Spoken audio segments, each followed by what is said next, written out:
following is a special presentation of the World Baseball Classic. Miami, Florida, Pool 2 of the World Baseball Classic. Some of the most powerful baseball nations on the planet are here. The USA, Venezuela, Puerto Rico.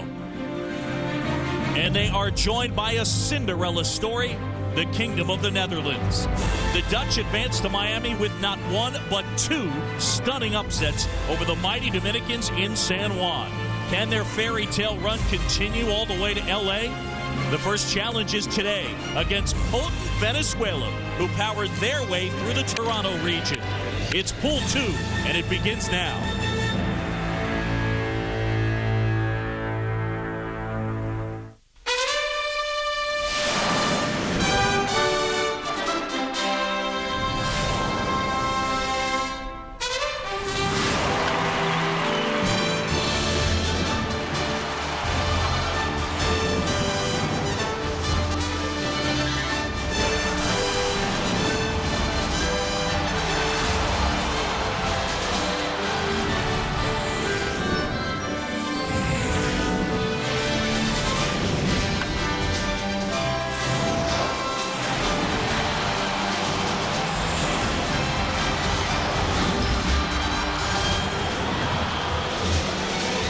We welcome you inside Dolphin Stadium. The World Baseball Classic continues. It is Pool 2, and here this afternoon, Venezuela takes on the Netherlands. Let's take a look at the teams here in Pool 2. Venezuela, the Netherlands. The first game coming up tonight. It'll be Puerto Rico and the United States. Hi, folks. Thanks for joining us. John Sciambi alongside Buck Martinez. Four very good teams. One really great story in the Netherlands. Amazing run as they upset the Dominican team not once but twice. So how do they do it again, Buck Martinez? Well, they're going to have to rely on their most experienced pitcher, John, and that's Sidney Ponson. Ponson, in his 11 years in the big leagues, has won 90 games, and he won Game 1 against the Dominican Republic, taking advantage of a team that didn't have their stroke together. But Ponson really enjoys pitching for his homeland, and I think the one thing about Sidney is he likes the fact that he's a captain of this team. He's had two great side sessions since his last start last Saturday. Offensively, this team hit 151 in the first round, but Randall Simon is their most experienced hitter. He's the number 3 hitter in this lineup, and he has to have some opportunities to hit with runners in scoring position. This is a team that doesn't have much offense, but Randall Simon is the offensive key for them. Well, speaking of offense, Venezuela loaded with that. Over half the hits in their first pool for extra bases. Okay, we know about the offense. What about the pitching? Well, John, I think they have enough pitching, and they certainly have a veteran here opening up the second pool is Carlos Silva. 59 wins. He's a strike-throwing machine. You know he's not going to walk himself into trouble. He's going to be around the strike zone. Offensively, it's all about Miguel Cabrera. The reigning American League home run champ got off to a great start in Toronto. He is truly one of the best young hitters in all of baseball, and he hits in the middle of a very powerful Venezuela lineup. That should be a good one here today as we get Pool 2 started from Dolphin Stadium in Miami. The Netherlands and Venezuela. First pitch is coming your way next.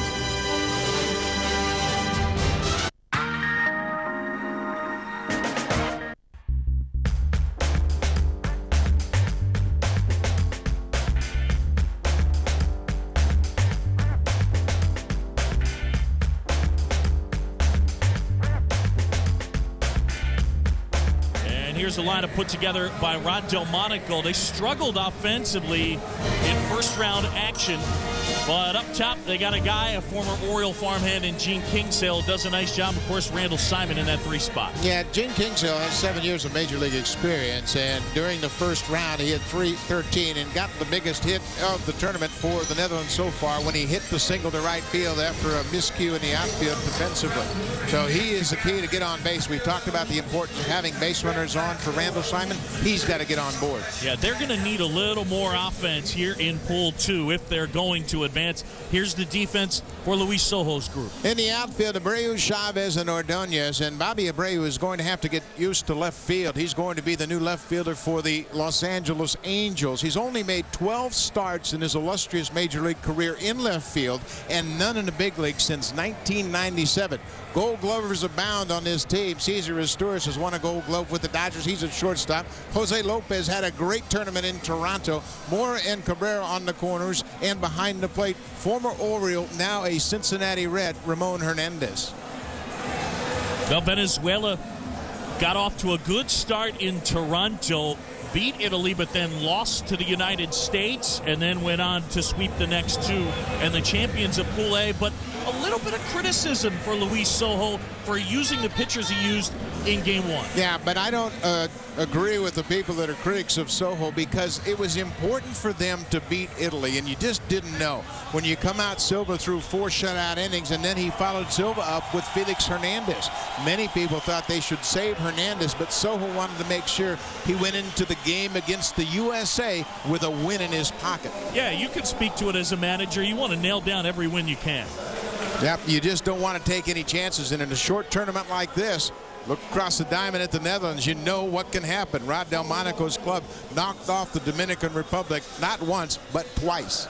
Yeah, they lost to Puerto Rico, the champs of their pool, but those 2 upsets of the Dominican Republic, something else, because they had 8 base runners in 2 games, 5 hits, 3 walks, and still won twice. Well, I tell you what, they made the most of those 8 base runners, especially in their 3rd game when they beat the Dominican Republic 2-1 in 11 innings. They got down after a miscue in the outfield by Eugene Kingsale. They got down 1-0. Everybody said, well, you know what? They had a great tournament. But lo and behold, they came back and scored 2 runs in the bottom half of that inning to win and stun a very talented Dominican Republic team. All right, the Kingdom of the Netherlands will go up against a burly right-hander, the veteran. He'll turn 30 on April 23rd. It's Carlos Silva, and a guy who gets a lot of ground balls. Well, he sure does. And the one thing that's interesting about Silva, he doesn't walk anybody. You see his walks, 203 walks for 1,000 innings in the big leagues. He is anxious to have the ball put in play. And it's important for the Netherlands to understand that. They have to be ready to swing early in the count. And it really kind of plays into their hands because they are not a powerful team, but they can hit the fastball. They really had trouble anytime they saw breaking ball pitchers in San Juan. So this might play right into their hands. In 5 years as a full-time starter, Carlos Silva, the most he's ever walked in a year, 36. That's something else. That's wonderful. And certainly he has the defense behind him to take advantage of that right here. With Mora at third, is Sturz, Lopez, and Cabrera around the infield. Buck, you get a look from behind the plate at the field. A lot of space out there in the outfield. Defense even more important at Dolphin Stadium. Yeah, big gaps, of course, in the alleys, left center and right center, and certainly the right field line much deeper than the left field line. 345 down in the right field corner. So here we go. Gene Kingsale climbs in, the 32-year-old. Of course, former Baltimore Oriole. Tries to bunt, pops it in the air, and Cabrera gobbles it up. 1 pitch and 1 out. But you can bet you're going to see everything in their arsenal. Try to bunt to get on base. Kingsale gets underneath it. You can see he dropped the head of the bat a bit, and that's why the ball went up into the air. An easy play for Cabrera. Kingsale retired. Yeah, they're going to have to try. I mean, I guess the phrase would be small ball, but they're going to need to do a little bit of moving runners, that type of thing, aren't they? They have the smallest ball you could possibly play. Silva deals a fastball for a strike to Charnel Adriana, the designated hitter.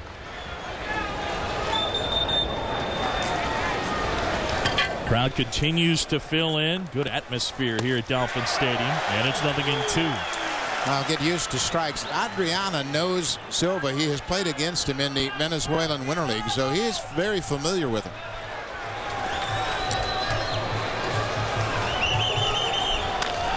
And the breaking ball lifted in the air. Long run, Maglio Ordonez, and that one will drop down. And actually, that's Bobby Abreu out there. That's really interesting because we have been given the lineup that included Abreu playing in left field and Ordonez in right.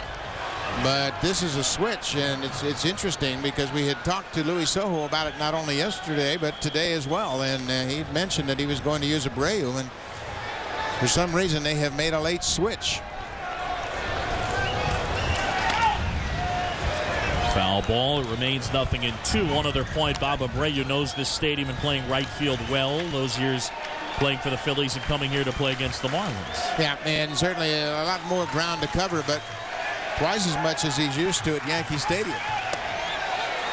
1-2 as that one drops down and outside.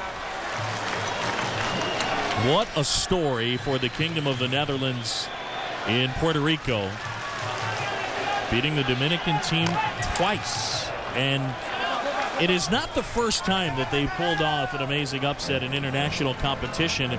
You go back to the 2000 Summer Olympics in Sydney. Everybody remembers the United States, led by Ben Sheets, upsetting Cuba in the gold medal game. Well, in the preliminary round, the Netherlands pulled off a 4-2 upset of Cuba, which was a shocker.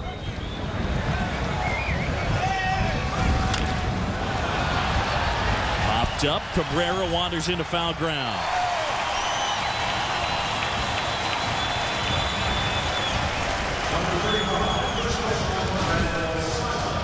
Well, here's what we were talking about right there. Bam Bam Meulen's part of the coaching staff, and he was on that team, helped deliver a win. Yeah, and one of the biggest wins in their baseball history for sure. It happened on September 20th in 2000, and Vera pitched 2/3 in relief, pitched a good game. And when you think about the history of this team, I mean, that's a dramatic win to be able to come up with 4 runs in the 3rd inning in that game. Randall Simon, first pitch swinging as Lopez gobbles it up. And a quick inning for Carlos Silva and Team Venezuela. The Netherlands goes 1-2-3. Venezuela coming up to hit.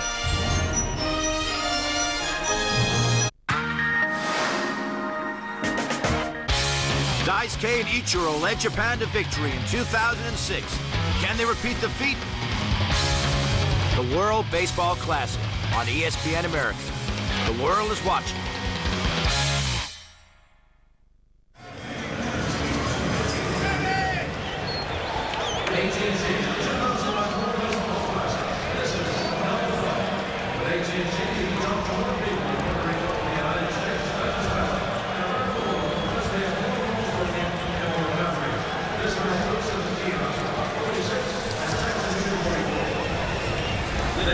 No score, bottom of the 1st. Venezuela coming up to hit against Sidney Ponson, the native of Aruba, the 31-year-old. And Buck, quite a career this guy's had, but he is a free agent right now. What do we expect?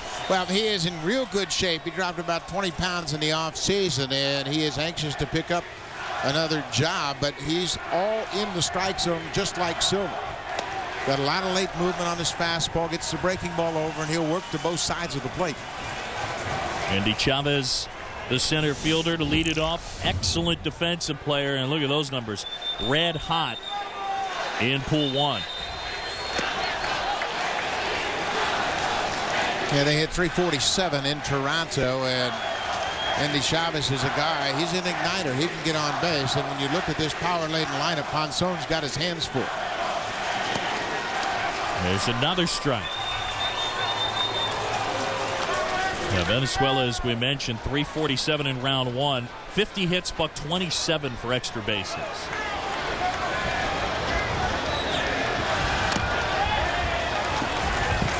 Every time I look at a pitcher facing the top of the order, what I want to see is his body language. And right now, Ponson tells me he feels good about what he's taken to the mound today. Working quickly, anxious to get a sign. He feels very confident so far that he can get into the flow of the game. Last year pitched for the Rangers and the Yankees. That ball's driven out to right center field. Kingsale on the move, can't get it. Chavez racing for second, around second. And Andy Chavez into 3rd with a triple. And the Venezuelan fans packed into Dolphin Stadium are loving it. Now, Ponson's got to work down in the strike zone, and watch how he elevates this pitch. It's letter high with 2 strikes, and Chavez has got some juice in his bat. That ball splits the outfielders, goes all the way to the wall in this spacious Dolphin Stadium. 404 feet in the alley in right center, and by the time they get it back to the infield, it's a leadoff triple. Andy Chavez runs well. He had 2 doubles and a triple in Pool C. So immediately Venezuela a chance to strike first, and Melvin Mora. Ball 1 to the 3rd baseman. Interesting matchup here with Mora hitting in the 2 spot against his former teammate Sidney Ponson. They both played in Baltimore for a long time with the Orioles.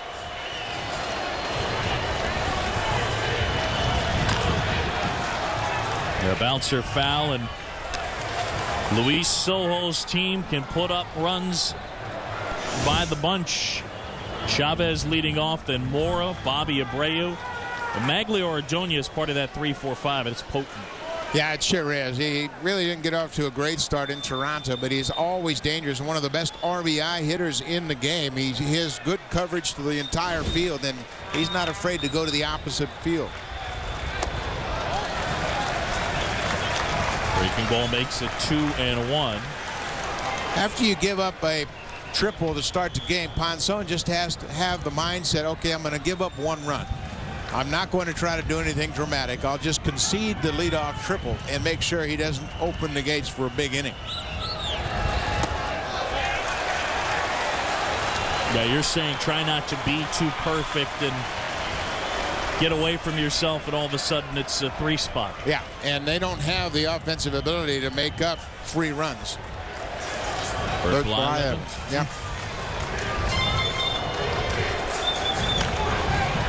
Got in on him that time. There's the defense for Rod Delmonico's group, and you got Engelhardt, Hallman, and Kingsale, and you like the catcher a lot. Yeah, the catcher, Henley Jansen, is a very good catch and throw guy, but the shortstop, Shylon Scope, is a guy that started out at second base, moved over to shortstop because of the injury to Stacia, the regular shortstop. He was replaced on this roster, and now Scope is going to have to play at short. Little roller to short, and Scoop gets a chance. Throws out more, run scores, and Venezuela out to greet Andy Chavez 1-0. That's not a bad way to start, obviously, for Venezuela. You want to get on top, but also for Ponson, getting the out, conceding the run, that's a big play.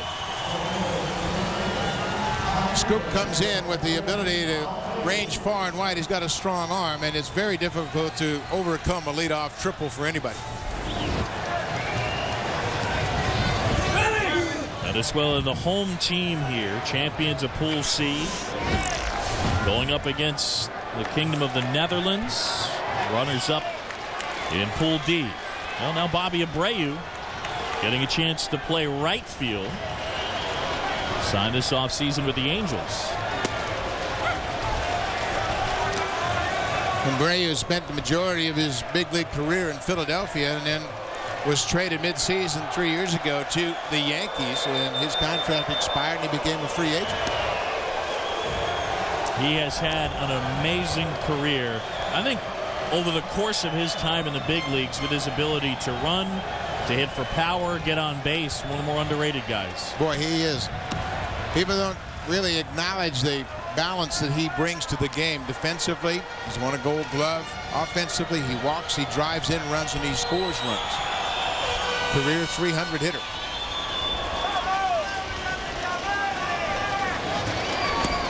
And a good eye right there.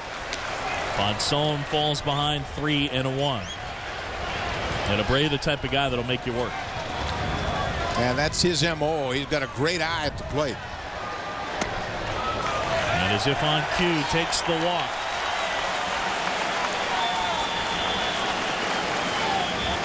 And Sidney Ponson there telling Charlon Scoop, I'm coming to you if it's hit back to me. So man at first.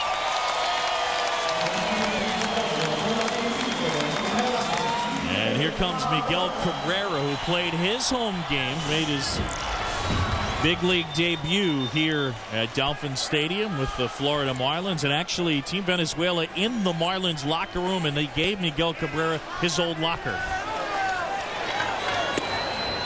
He had just under 1,300 at-bats here hitting for the Marlins, and hit 65 home runs and hit 316.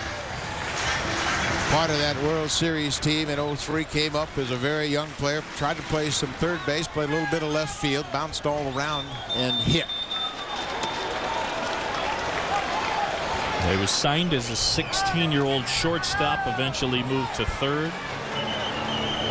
And in his big league debut back in 2003, he hit an extra inning walk-off home run against the then Tampa Bay Devil Rays, now the Tampa Bay Rays. Luis Sojo's team up 1-0.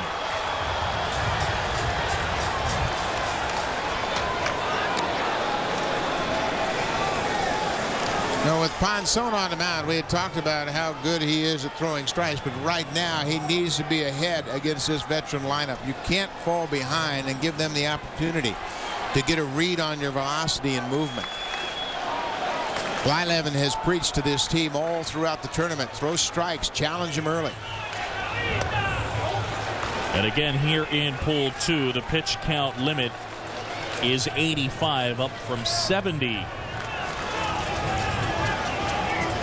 Really a challenge for a pitching coach like Blyleven. Doesn't really know the pitchers all that well, so you can see how intently he's studying his delivery. Oh, nice play at third as Roy gets it out at second, on to first, and not in time. Vince Roy, what a play from the seat of his pants. They were able to get the lead runner, and that was huge. Second out of the inning. But if he could stay on his feet, they got a chance for two. Right here, you can see loses his footing, but he's got enough presence to make the throw to second base. Might have gotten the call at second, as it looked like the caster came off the bag, but it's a big out. Lead runner there to keep a Venezuelan runner from scoring position.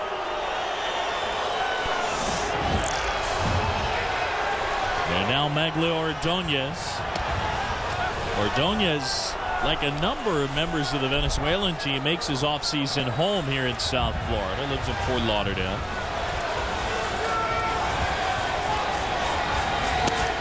A little late there. And that's a four-seam fastball. It'll be a little harder and a little straighter, but Ponson has the ability to get it past Ordonez, who is late. Ponson will throw two fastballs. Popped up, DeCaster puts it away, and that's that. Venezuela picks up a run on the RBI ground ball by Melvin Moore. Andy Chavez, the big hit, the triple. It's 1-0, head to the second.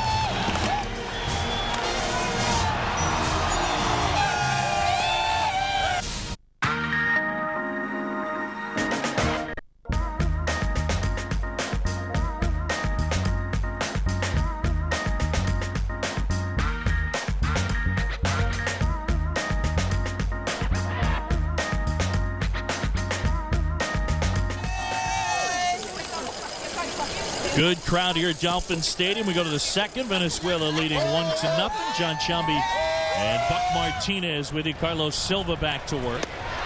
And pumps in a strike. And how about today's umpires and Uncle Buck, the veteran behind the plate?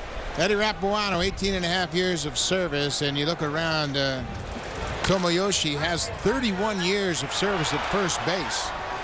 His tourist bobbles, throw off the mark, and safe at first is DeCaster.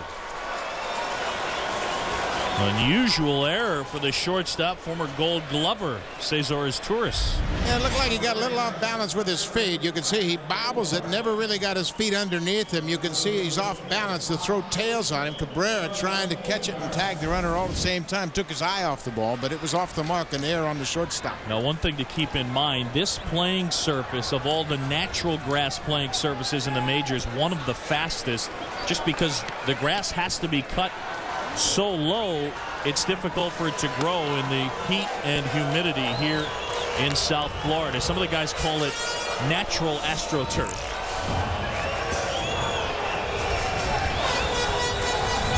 Brian Engelhardt, the left fielder. So an opportunity for the Netherlands. Yeah, don't be surprised by the tactics offensively of this Netherlands team. They're going to bunt. They're going to play hit and run. They've got to do everything they can. They don't have much power at all. So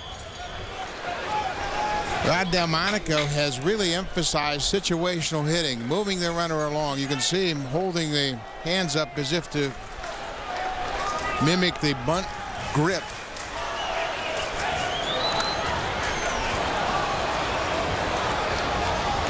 And again, this is a team that in round one had 3 extra base hits in 126 at bats. And a lot of punch outs. 49 strikeouts in 4 games.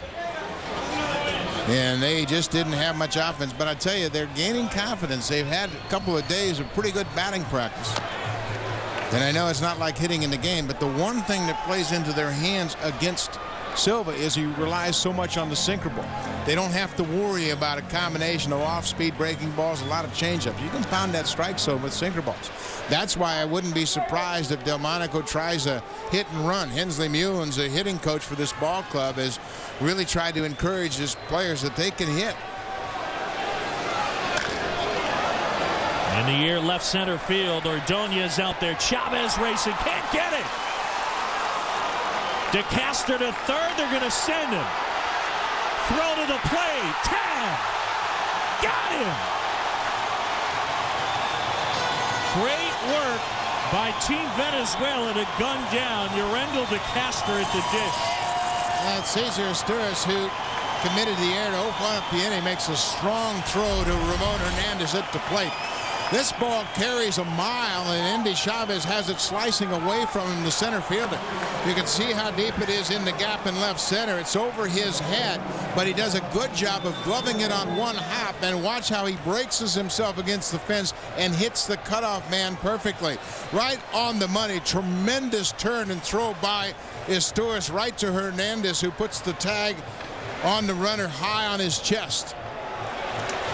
Boy, that's a gamble, and you wouldn't see that gamble with a veteran major league team in that situation. But Delmonico's got to take a shot.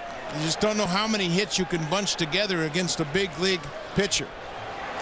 That is tough, though. We'll see if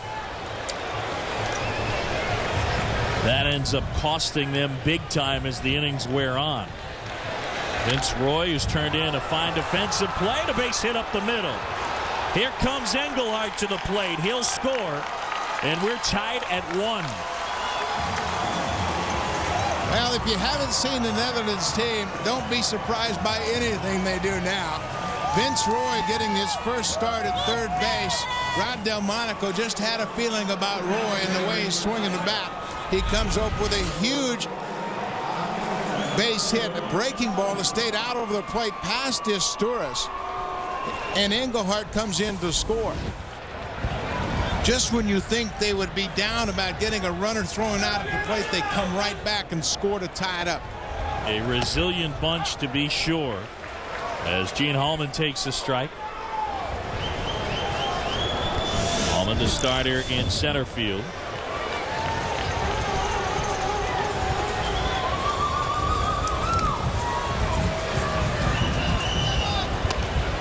That one just missed. Hallman's had a rough tournament so far. He's struck out 7 times, and I'd love to get him going just a bit. He's a guy that's a minor leaguer in the Mariners system, and he's got some talent.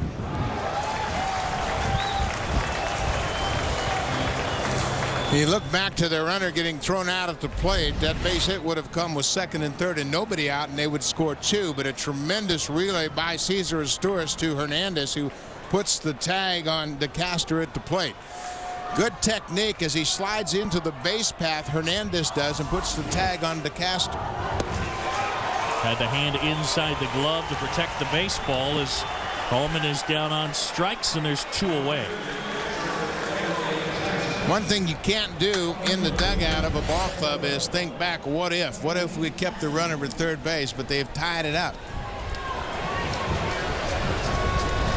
But again, there's a chance they may look back and regret that, but you know, they know what they're up against, the Netherlands, and I think they feel as if they have to be aggressive, and it was an aggressive play that didn't work out. Yeah, and I agree with it. They hit 151 in the 4 games, and how many hits you going to bunch together?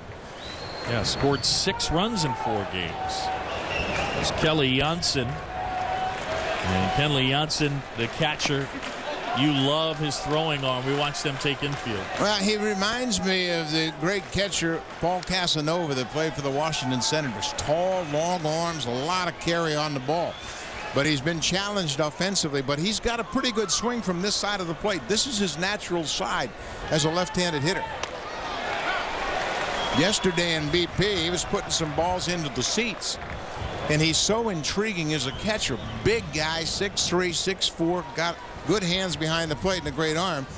Hensley Mullins, the hitting coach, loves the ability to hit, and he thinks he might be better off just sticking to one side.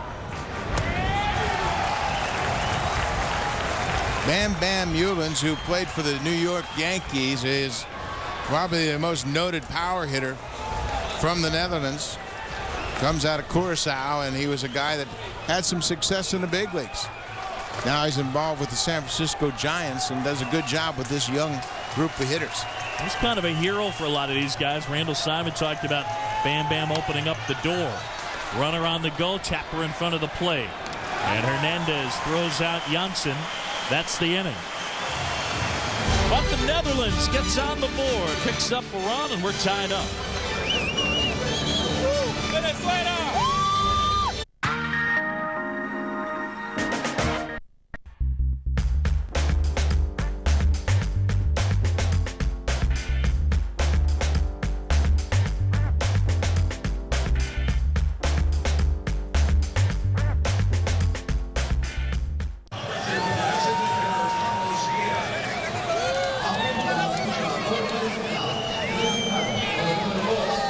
Inside Dolphin Stadium, we're tied at 1 going to the bottom of the second.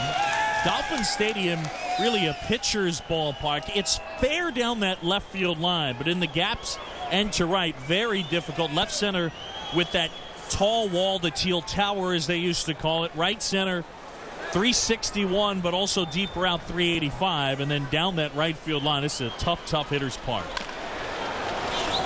Yeah, this park obviously favors the right-handed hitters with a very inviting power alley in left center. You can see behind the scoreboard there are movable seats that are brought out onto the field for the football season. Miami Dolphins, of course, playing their home games in this ballpark. Carlos Guillen, the designated hitter. He's going to play left field this year for the Detroit Tigers. Third straight year with a different position. Shortstop, first base, and third base last year, and now left field. DeCaster ranging to his left, and a 1 away. Well, we mentioned Yernell DeCaster. He's in the Washington Nationals minor league system. Pretty talented young man, and he had the big ball in play to win the Dominican game. Had a tough at bat against Carlos Marmol, who's got some nasty stuff. Not nasty enough that day. That's right. Here's Jose Lopez. And in round 1 in Toronto, this guy went 7 for 10 with a homer and 5 doubles. That's pretty good. And a guy who's known a little more for his defense, wouldn't you say? Yeah, he's become a much better hitter the last couple of years with Seattle, and I think the big thing is he's too starting to get some confidence, and that's what this tournament will do for the younger players when they play in this format.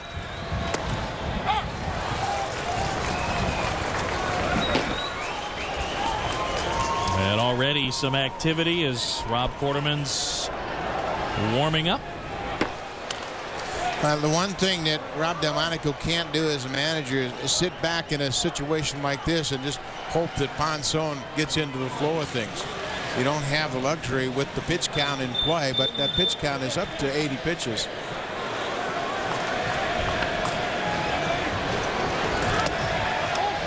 Just off the outside edge, and now 2-2 on Lopez.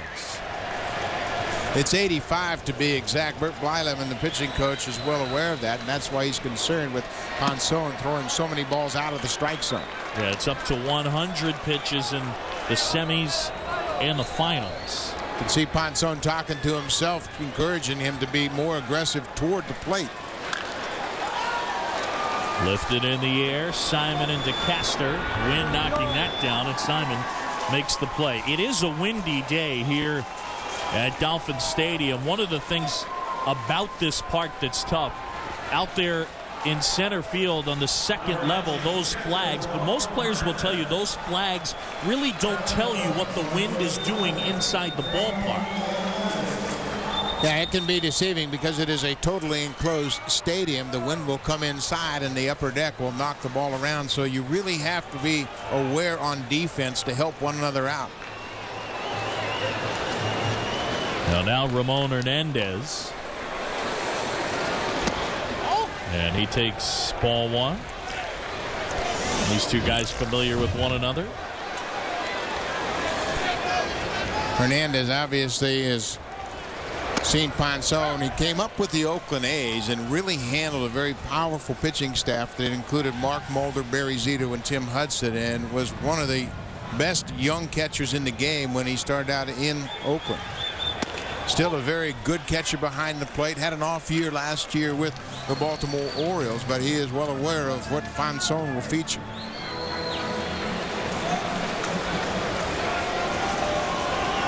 Hernandez, who was part of the team back in 2006. Nice pitch right there. Well, that's pretty good movement. You can see Bert Blyleven nodding in appreciation. Watch how this two-seam fastball runs back over the plate. And it's a two-seam fastball because you hold the grip with two seams, and it creates that dramatic movement. And it will run into a right-handed hitter from a right-handed pitcher. There's a strike, and Hernandez didn't like the call from Ed Rapuano. Sidney Ponson bounces back and gets him 1-2-3. We're tied at 1-2.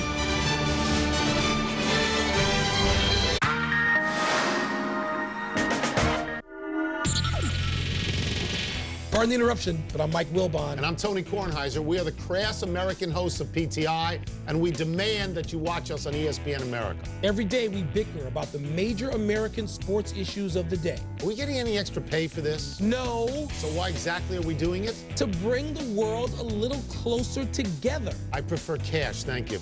Catch PTI on ESPN America. I'm not saying another word until we get paid.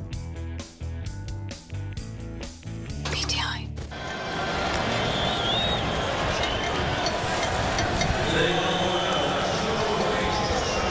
Carlos Silva back to work as we go to the third from Dolphin Stadium, round 2 of the 2009 World Baseball Classic. This is Pool 2, Pool 1 with Cuba, Mexico, South Korea, and Japan. And Luis Sojo's team was stopped short of the semifinals in 2006, trying to get through here in Miami. A 1-1 game.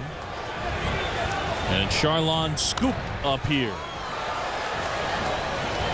Silva a little bit up with that sinking fastball, and that's when he becomes very hittable. Scoop 0 for 15 in the Classic so far, and he's punched out 6 times. Played this past year San Jose in the Giants organization, 246, 7 homers, and knocked in 52.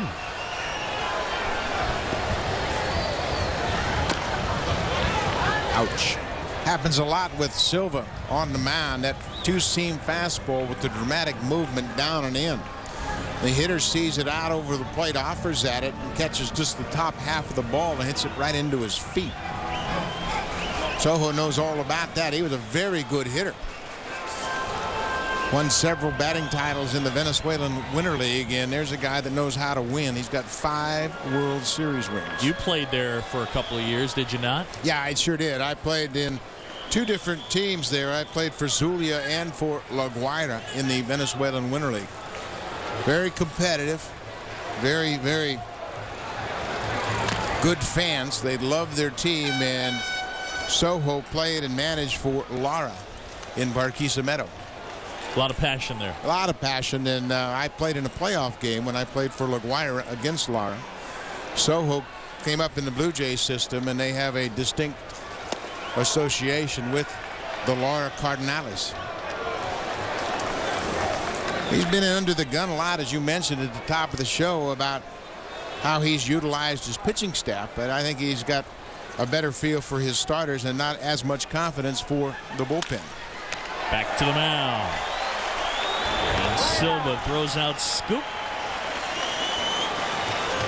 1 away here in Miami. Venezuela and the Netherlands getting together. Here's our schedule tomorrow. Is Pool 1, Round 2 action from Petco Park, Japan, taking on Cuba, and then an elimination game here in Miami. The loser of this one against the loser of the United States and Puerto Rico, and then 11 p.m. Eastern Time from Petco Park in San Diego, Mexico, and South Korea.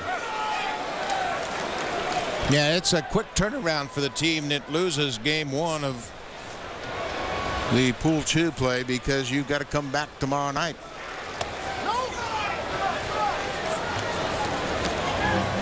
I mean, after tomorrow night, we'll be down to 7 teams left in the World Baseball Classic. It starts with 16 teams, 39 games over 19 days, culminating in Los Angeles. That one lifted to center. Chavez loping in, and there's 2 down.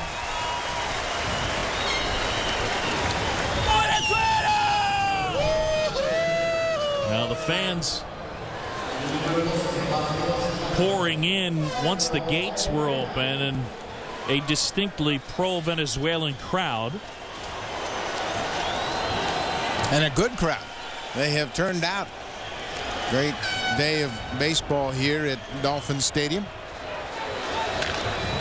Towards third, and Moore deflects it into left field. Charno Adriana with, I think, what will be a base hit. The manager, Rod Delmonico, really pondered his lineup for an awful long time. He wasn't sure who he wanted in the 2 spot, but Adriana hits one by Melvin Moore's left. It went off his glove, but I agree with you. I think that should be a hit. And I think they're going to charge him with an error, actually. And now Randall Simon.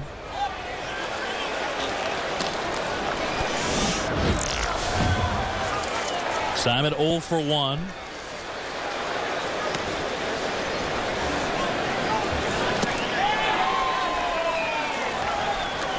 Randall Simon, an aggressive hitter.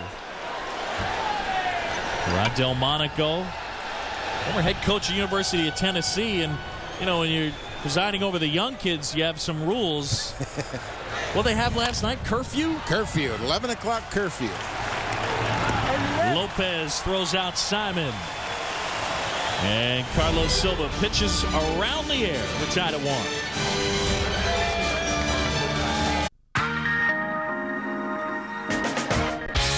Daisuke and Ichiro led Japan to victory in 2006. Can they repeat the feat? The World Baseball Classic on ESPN America. The world is watching.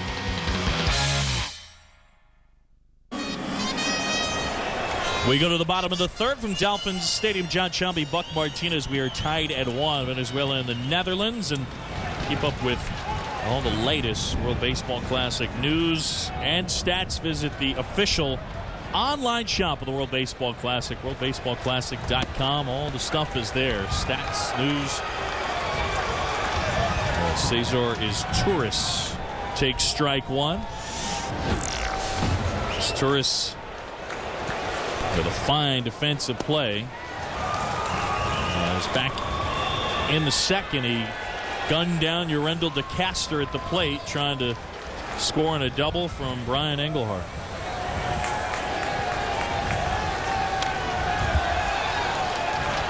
Now, Buck Martinez, you look at the way this game has gone, tied at 1, and Venezuela struck first. The Netherlands came back. I got to figure for Rod Delmonico, it's a little bit of that Dean Smith 4 corners philosophy. Just keep it close and then put the pressure on him in the end, right? Boy, that's exactly what it is, John. And when you think about the leadoff triple by Endy Chavez, and what I said at that time was Ponson has to just minimize the damage, concede that 1 run, but make sure you don't give up the 3 spot in the first. Delmonico doesn't have the offensive weapons to bunch a bunch of runs in 1 inning, so he knows if he can stay close, they can do something. Because part of the philosophy, and tell me if I'm wrong here, is that if the game is close, eventually on the other side, whether it's Venezuela or the Dominican, they start to say, we're better than these guys. Why aren't we beating them? And you get a little tense. That's exactly right. Right side, DeCaster picks it up. And Ponson has settled in nicely, set down 5 straight. Another thing that's really interesting about the mindset of the Netherlands team is Delmonico has told them, listen, all these big leaguers, they're not quite ready yet. They don't have their timing down yet. They're not as much of a threat as they would be in another month or 2. So let's see if we can't hold them at bay, and then we'll use some sort of offensive weapon, a bunt, a hit and run, a steal, maybe even take advantage of an error. But he says, you know what, they're not the big leaguers that you're used to seeing in July and August. Endy Chavez a triple and a run scored last season with the Mets, and he'll help Don Wakamatsu and the Seattle Mariners this season. Bouncer to short, right at Scoop, who scoops it up and throws him out 2 away.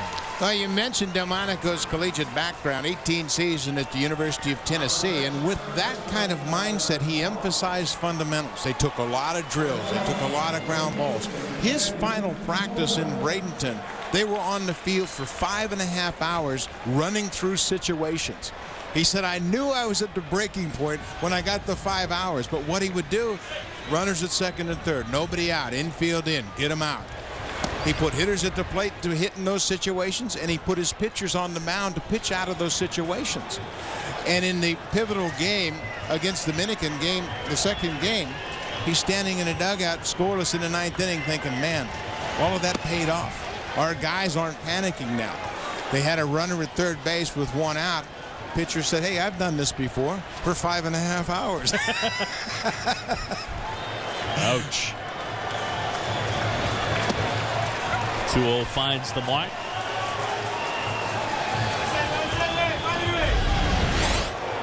This looks like a little bit of a 4-seam fastball right down and away to Melvin Mora. You're not really sure with a little glance back at Eddie Rapuano.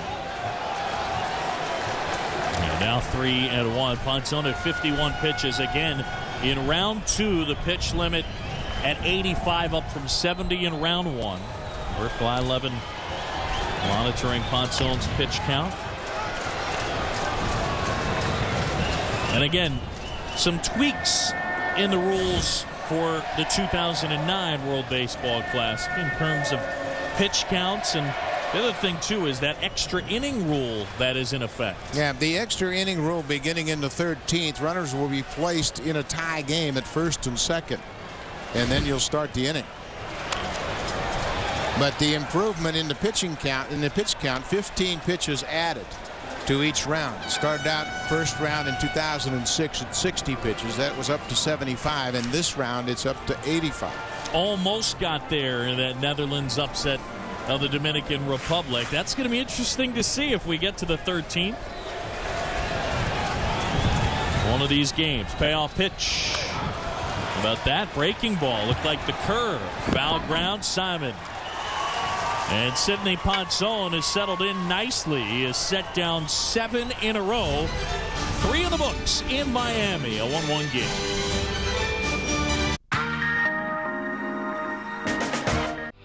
April on ESPN America.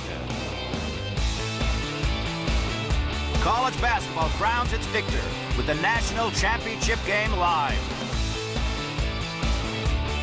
The first balls are thrown in the new MLB season.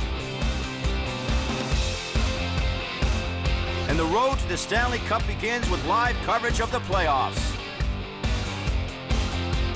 Catch all this and more this April on ESPN America. Top 4 back here at Dolphin Stadium. 1-1 game, round 2 of the 2009 World Baseball Classic. And here in Pool 2 in Miami. The nightcap from Dolphin Stadium, it'll be Puerto Rico, the champs in Pool D, going up against the United States, the runner-up in Pool C in Toronto. Rendell DeCaster, Washington Nationals farmhand, native of Curacao. Interestingly enough, Nationals have 3 prospects from Curacao. Roger Bernardina and Chiron Martis as well in the organization. Bernardina is a very fast outfielder and a very good defensive player. He would have been an interesting addition to this mix, but he wanted to stick in camp and make an impression. Nationals outfield is jam-packed. I don't know if he's going to have an opportunity, but he's a good-looking young player.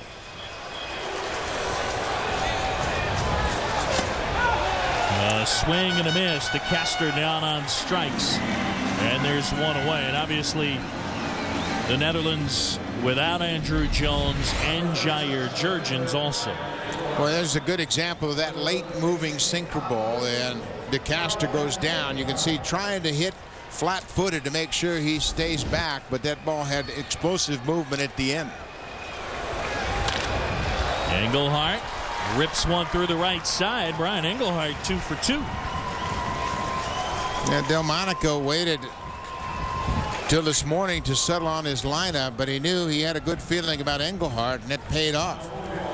He and Hensley Mullins, the hitting coach, discussing the offense, and they haven't had much to talk about early in this tournament, but Engelhardt's 2 for 2 with a solid single into right. They have had enough to talk about from their standpoint. Went 2-2 in Puerto Rico, but it was enough to advance. Vince Roy, he has knocked in the lone run for the Kingdom of the Netherlands. Roy started at first base in the final game against Puerto Rico. That was his first action in the tournament, and today he gets a start at third base. They've had to do some shuffling with the injury to Stacia, the shortstop. Stacia has been taken off the roster. He's an Angels farmhand. He pulled a hamstring. Delmonica was hopeful that Stacia might be able to stay and experience this great tournament, but the Angels wanted to have their trainers and doctors look at him firsthand. Engelhardt at first. And Roy comes up empty there.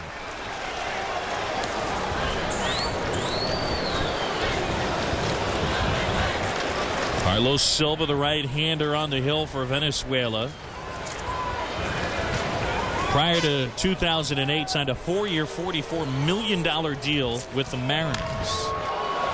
Right side, Lopez to his Torres for one. Double play. 4-6-3. And outstanding defense up the middle. The Gold Glover as Torres turns it. We're tied at 1.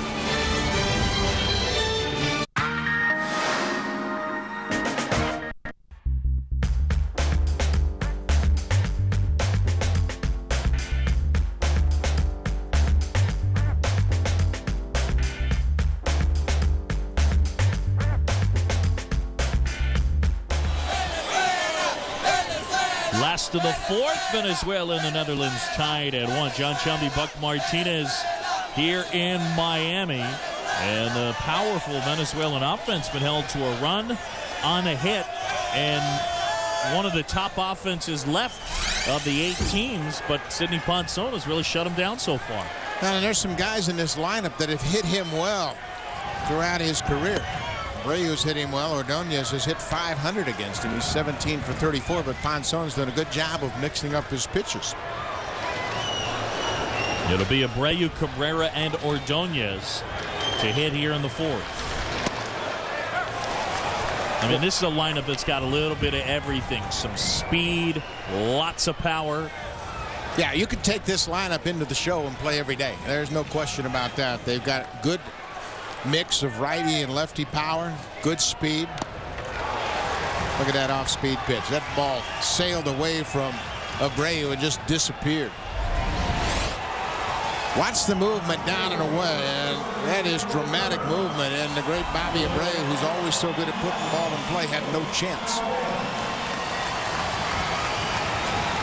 And again, we talked about how good the offense is. Look at overall what they did in Toronto. Big average, home runs. They did it all. Scored a lot of runs. Hit 347 as a team and 26 RBIs. Scored 28 runs. That's where they rank with the 8 remaining teams. A lot of thunder. Miguel Cabrera puts a charge into this one. Way back. There it goes. And Cabrera with the long ball. Venezuela leads it 2-1. And that's the type of thump they've got in this lineup. He's certainly done that many times in this ballpark. 65 home runs when he played in this ballpark with the Marlins, and that one there is a big one. Gives Venezuela the lead. This might be the most potent 3-4-5 in the tournament. Abreu, Cabrera, Ordonez, and he can tell you right there, he knows he got it all. Blue Cedar here at Dolphin Stadium.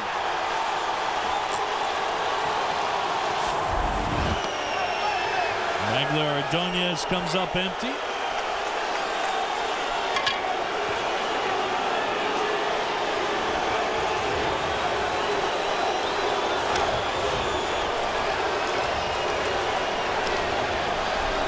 Truly one of the best power hitters in the game.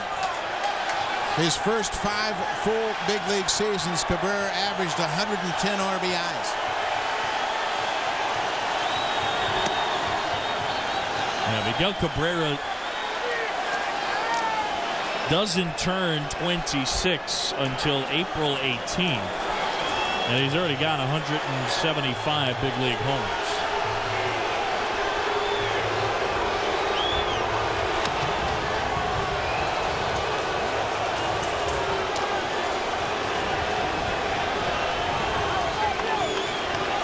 Baby-faced assassin, right? He has really torn up the American League in a short period of time. 37 home runs, led the American League in his first year with the Tigers. Foul of third.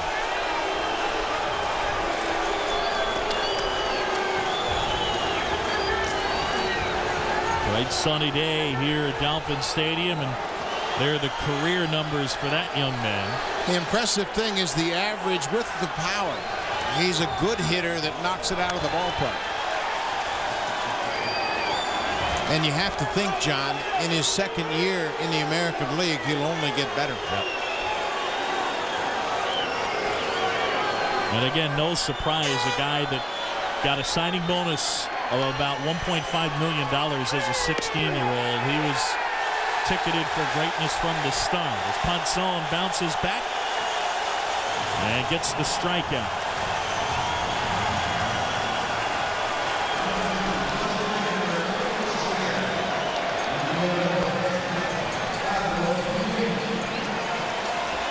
Well, Cabrera a little bit upset that they were booing or cheering for Ordonez because he struck out, and that gets back to some political aspects of this tournament.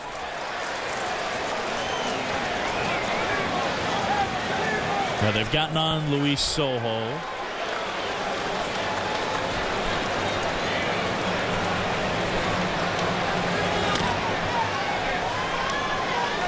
This to third, and throw low, but dug out by Simon. That's the inning. But the damage done. Cabrera goes deep, and Venezuela leads.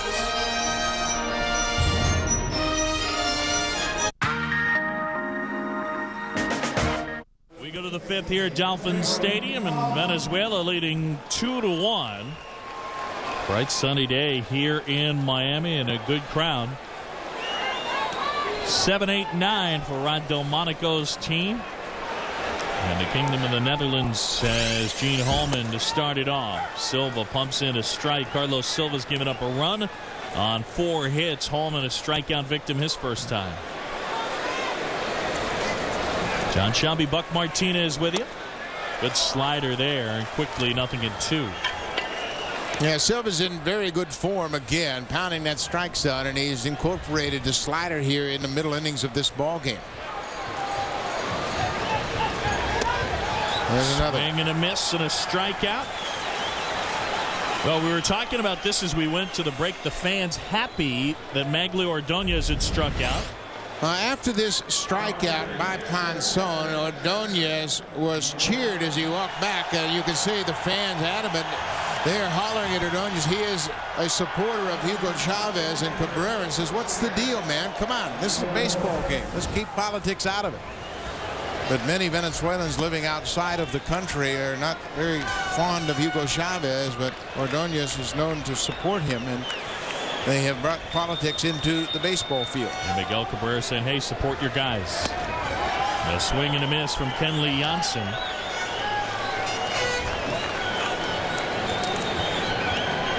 2-1 game here, top of the fifth.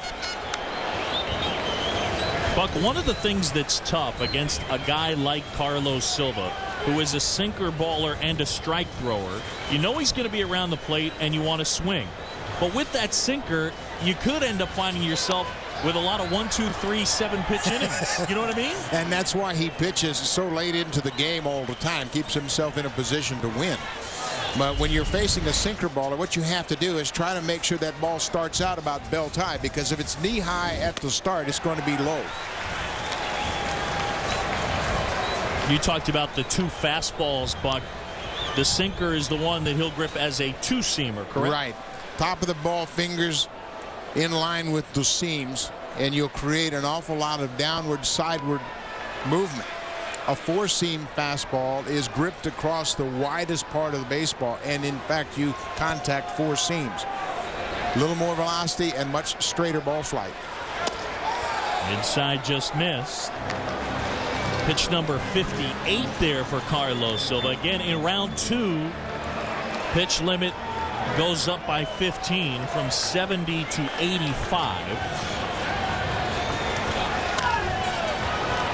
And Janssen gets a piece of the payoff pitch. We are in Miami as the 2009 World Baseball Classic continues. It is round 2 action from Pool 2. Pool 1 will get underway tomorrow from Petco Park in San Diego as Japan will take on Cuba. So the finalists from 2006 get together out in San Diego. Bouncer to short is Torres. 2 down. And this is what Silva will do to the bottom part of the order. He will challenge him to put it in play. He wants contact. He wants to take advantage of that fine defense he has on the infield, and he's minimized his pitch total. That was his 59th pitch of the game, and here we are in the 5th inning. So now 2 away bases cleared. Charlon Scoop, who is 0 for 1. Carlos Silva's been sharp so far. He had a tough go of it last year, but with the Mariners, 4-15, a 6.46 ERA, and gave up a lot of hits. Yeah, and there's a lot of pressure goes with signing a big contract, and you try to pitch better than you were before you got that contract. And oftentimes that's what will happen in that first year. Obviously just 4 wins, and he heard it from the Mariner fans, and it really motivates you to come back and prove the Mariner front office correct in their assessment of your value. Mariners, one of the more disappointing teams last year, 100-loss team. I guess that in today's world of finances, the note on the Seattle Mariners, the first 100-loss, $100 million payroll team. Yeah, and it cost both the general manager, Billy Bavasi, and the manager, John McLaren, their jobs. Their team was much better than that. Jose Lopez was the second baseman. A very talented ball club that just didn't perform. Jack Zierencik, the new general manager, comes over after doing a magnificent job of scouting work with the Milwaukee Brewers. Don Wakamatsu, the new skipper. Ripped towards third. There's Mora. Oh, nice play. Carlos Silva getting the ground ball and getting help from the defense. The Orioles' third sacker towards the line and steals extra bases from Scoop.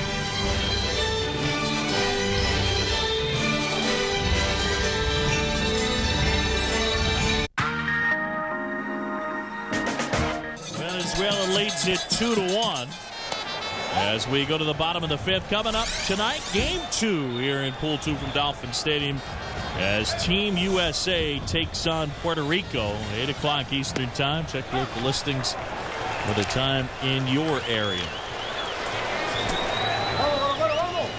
So game 1 between the Kingdom of the Netherlands and Venezuela, and then the U.S. and Puerto Rico. And an elimination game tomorrow night from Dolphin Stadium here in Pool 2. And we'll be down to 7 teams at the conclusion of tomorrow night's action. You see Lopez with 89 RBIs. He had 80 RBIs as a second baseman. That was good for 4th in the major leagues. He's become one of the premier run producers at his position. Chase Utley of the Phillies drove in 104. Dan Uggla of the Marlins 92. And Dustin Pedroia, the American League MVP, drove in 90 runs. So it'll show you just how important an offensive position second base has become. Yeah, there's some good ones out there for sure. 2-2 as Simon was playing off the line, takes it himself. So Lopez retired, 1 away. Sidney Ponson has done good work. 31-year-old up to 73 pitches. Yeah, and the limit in this round is 85. And this is very important here, pitching to the number 8 hitter in the lineup. try to have a resolution very quickly. Save as many pitches as possible so you can work the top of the 6th. And again, when he gets to 85 pitches, if it is in the middle of an at-bat, he is allowed to finish that at-bat. And then he comes out of the game. And Alexander Smith warming up. Up the middle. Scoop throws him out, and there's 2 away. Buck Martinez, when you managed Team USA back in 2006, how much did the rules, whether it was pitch count or whatever, affect how you managed? Well, it does, because you want to make sure that you stay within the rules. Obviously, you have to because of the pitch count, but I think we had more freedom with the pitching staff than Marcel Latsman has with Team USA this year, because there have been restrictions from the ball clubs on innings of work. Something to look at when we see Team USA play tonight. Sidney Ponson continues to be sharp, gets a 1-2-3.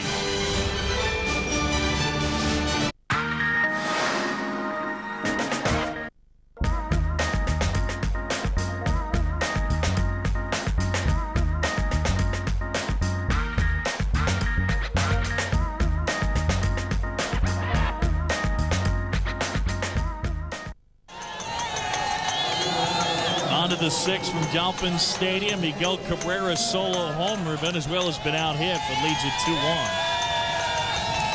Good crowd here in Miami. And Sidney Ponson has been tremendous. 8 pitches to finish up that bottom of the 5th. Kingsale tried to bunt at it, missed it, and it's strike 1. Gene Kingsale, 32 years old. Moore playing in on the grass at 3rd. Cabrera even with the base at 1st. And a slider misses downstairs. And again, some shadows creeping across the diamond. Been an absolutely gorgeous day, though, here in Miami. Well, of course, the Netherlands with that amazing upset over the Dominicans, not once but twice, but eliminating the Dominicans in that 11-inning affair. Kingsale down on strikes. And Carlos Silva has struck out 4. There it is, Pool D, Game 5. For this club down by a run against Carlos Marmol and 2 strikes. Kinsale loops a single into center to send home Sidney DeYoung with the tying run. And he would later on come in to score the winning run on the air by Willie Ibar at first base to give them the win. Out in the air, right side, Cabrera. Silva's gotten the first 2 in short order.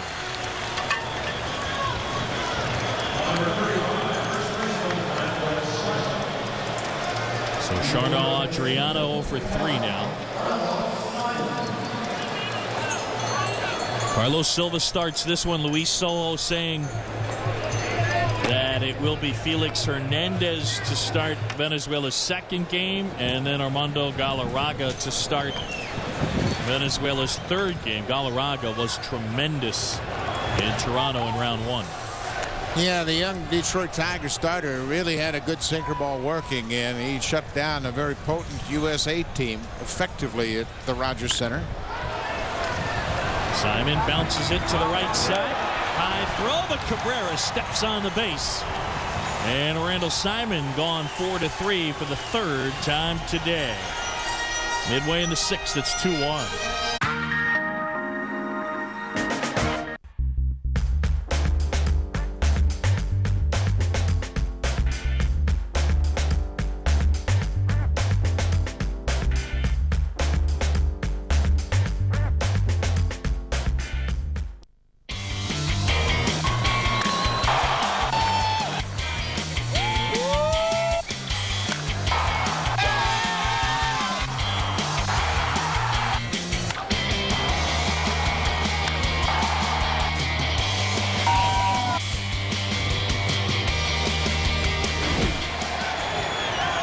34-year-old Rob Quartermans takes over on the hill. So the afternoon is over for Sidney Ponson. 5 innings, 2 runs on 2 hits, and this right-hander takes over. Did brilliant work in Puerto Rico.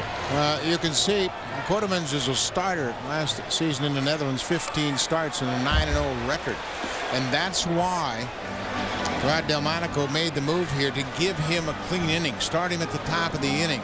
He is a very effective relief pitcher, and although Ponson had some pitches left against his pitch count, Delmonico felt like his best opportunity was to get Quartermans in here to work the bottom of the 6th inning and give him the new inning to begin. So as a starter, starting from the windup as opposed to the risk of having him come in and start from the stretch. It's interesting, the roster construction for different teams. Team USA kind of leaning more towards bullpen.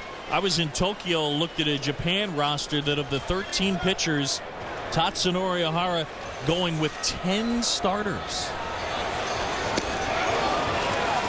Good change up there and a strikeout, 1 away. Well, I think when you look at Quartermans, you can see the grip. A big 4-seam changeup, great arm action, and that's what Chavez chased right there. The arm action and that changeup really effective for Quartermans. But you're talking about the culture of the Japanese players. They throw a lot. They're anxious to pitch at any time, so it didn't really make a difference about their role, if you know what I mean. Pitchers in the big leagues get very accustomed to pitching as a starter, pitching as a middle guy, a late guy, a closer. And when you ask them to do something they're not accustomed to, they get a little bit shaky about it. Bert Blyden, he could care less. Give me the ball whenever. And he's going to throw a strike and drop that nasty hook on you. 287 career wins for Bert Blyden. Great strikeout pitcher.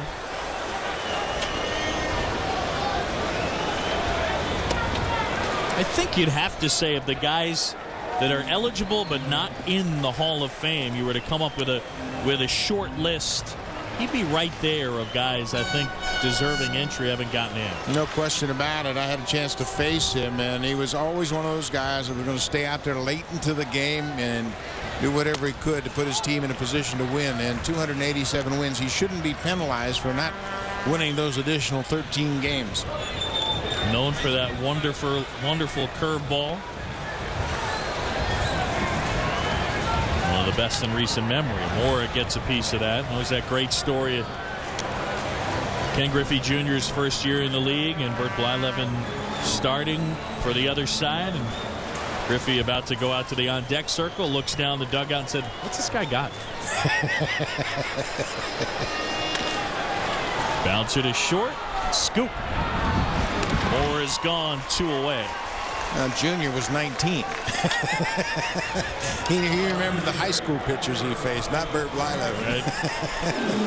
And you know what? We found out later it didn't make any difference. At all. At all. Junior, of course, back in Seattle this year.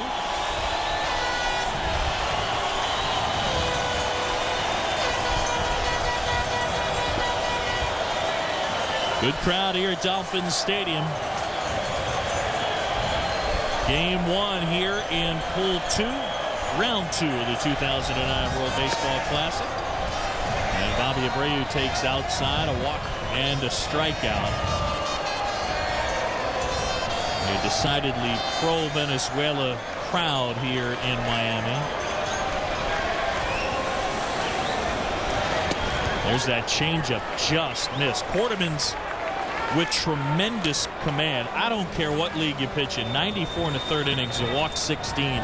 You pretty much can throw it where you want. Yeah, and that's exactly why he is so dominant. He throws all of his pitches over, and it really messes with the timing of good hitters. Catching the outside corner with that late movement on the fastball. Tell you what, if you'd have told me at the start of the game Venezuela would have 2 hits and the Netherlands would have 4 hits, I'd have really questioned your judgment. But you do that all the time, Buck. Now 3-1. The unfortunate part of one of those 2 hits was a long ball hit by Miguel Cabrera against Sidney Ponson. That came in the 4th inning. That's the difference in this ballgame. There is Miguel Cabrera. Former Marlin, current Tiger. 3-1 to Abreu. Good changeup. How about that? Goes and pulls the string with a count 3-1. Well, that's why Delmonico has gone right to Quarterman's, because he can mess up the timing of these big league hitters. Remember, it's March. They don't have the ability to sit back, trust their hands. They're much better off facing a guy that just blows fastballs, and Quarterman is anything but that. Got him swinging. Rob Quarterman comes in and carves up the top of the Venezuela lineup. Still a 2-1 game, and we'll go to the 7th.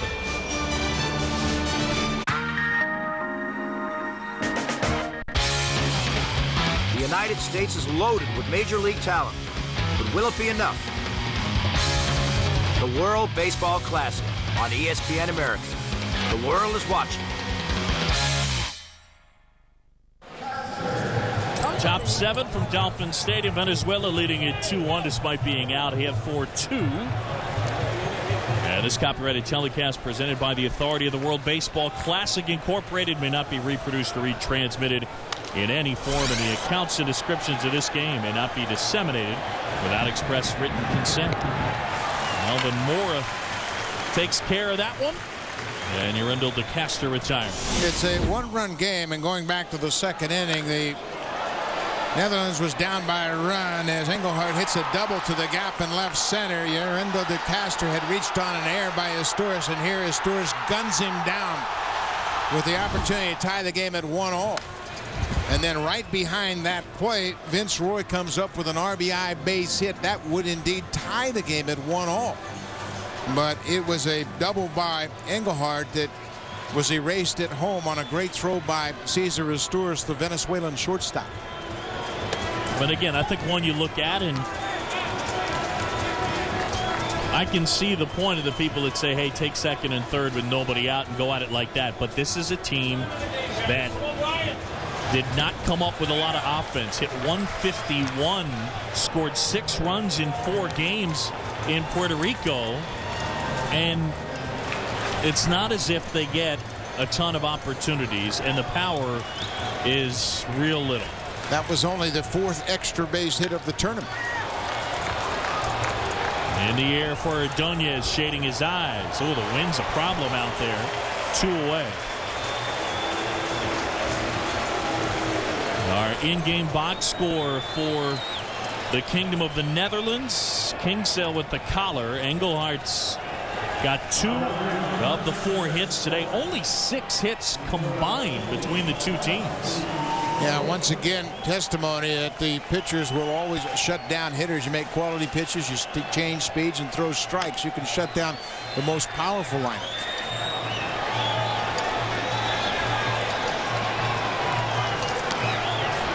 Vince Roy, the third baseman at the plate. He has knocked in the lone Netherlands run. Again, coming up tonight from Dolphin Stadium here in Pool 2, Round 2. It will be the U.S. and Puerto Rico, and it starts tomorrow from San Diego's Petco Park, as Japan will take on Cuba in the opener, and Mexico and South Korea in the nightcap. Bouncer, Moore waits on it. Throw to first. Dig. Nice play by Cabrera. And Carlos Silva, another 1-2-3 inning. He has set down 10 in a row. Time to stretch at Dolphin Stadium. It's a 2-1 game.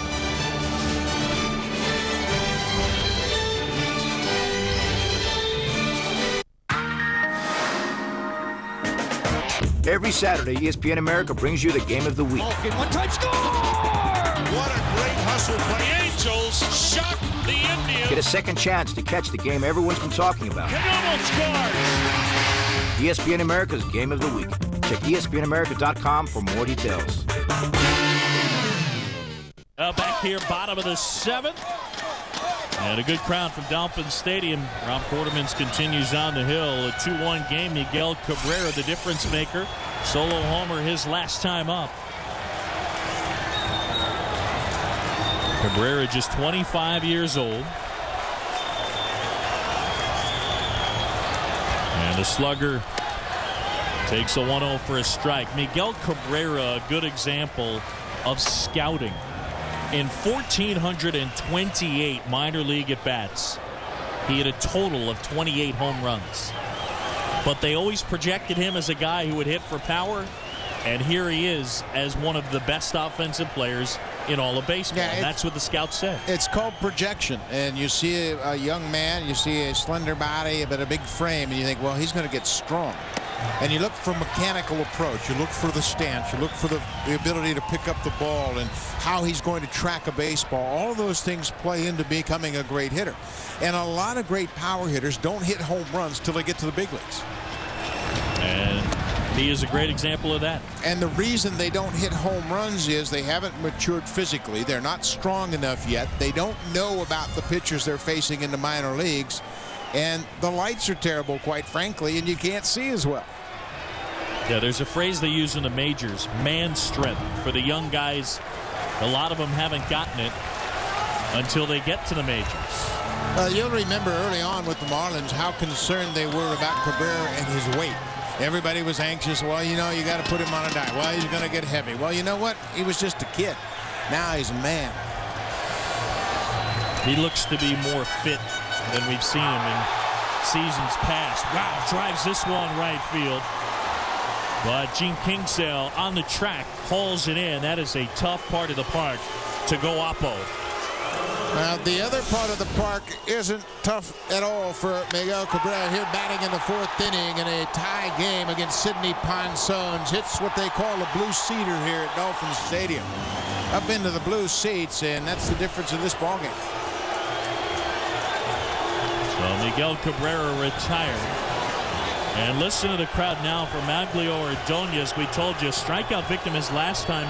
And some of the fans stood and cheered. And again, Ordonez, a supporter of President Hugo Chavez back in Venezuela. That does not please a lot of the folks here at the stadium. Yeah, the Venezuelan fans have turned out in both venues, the Rogers Center in Toronto and here at Dolphin Stadium, and their response has been the same for Ordonez.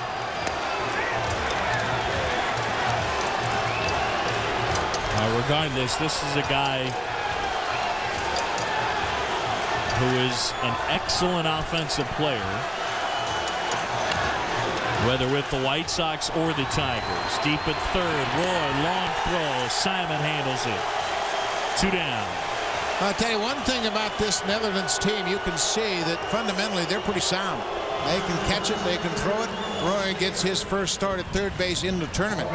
He started the final game against Puerto Rico in San Juan and played at first base, but defensively they don't make any mistakes. And they have to play it that way, right? Absolutely they have to. They just don't have the offensive weapons to overcome defensive errors.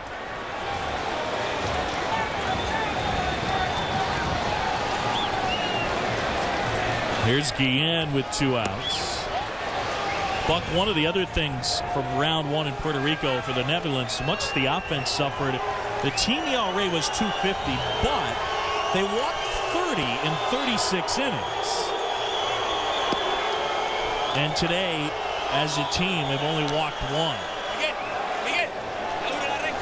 And Ponson issued that walk in the first inning, and it didn't really hurt him as he minimized the damage, just allowing the single run.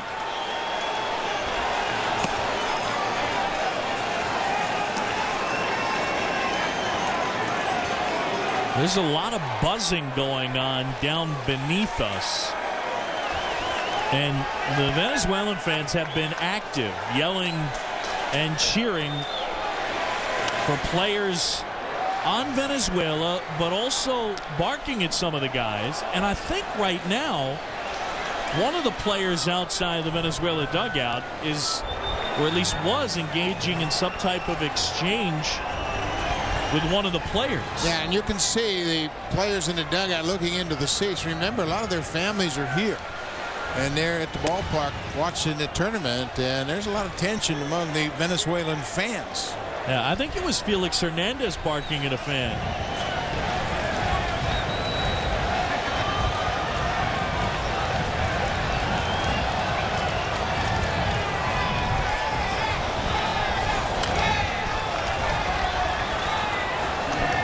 So here we are, bottom of the 7th, a 2-1 game. Only 2 hits for Team Venezuela. And our in-game box score, those 2 hits, a triple by Endy Chavez, a homer by Miguel Cabrera. That's it. And Chavez got his triple in his first at bat. Now, Roud Delmonico knows that you don't get any points for playing a good game. They need to win this one, but they've certainly kept themselves in a position to win it. The one thing they could ill afford to do is fall way behind, and their pitching has kept them right in this ballgame.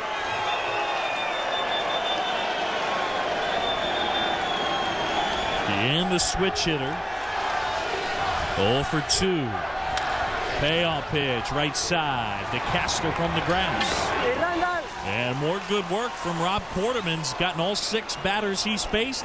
We played 7. Venezuela 2. The Netherlands 1.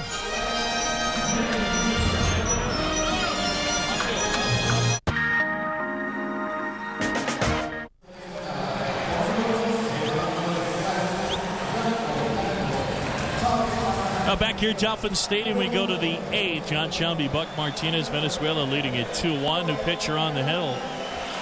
Carlos Silva will turn it over to Yoel Hernandez. Hernandez last year for the Águilas del Zulia in the Winter League pitched in 30 games, 0-2 record with an ERA closing in on 6. 2007 he appeared in 14 games for the Philadelphia Phillies.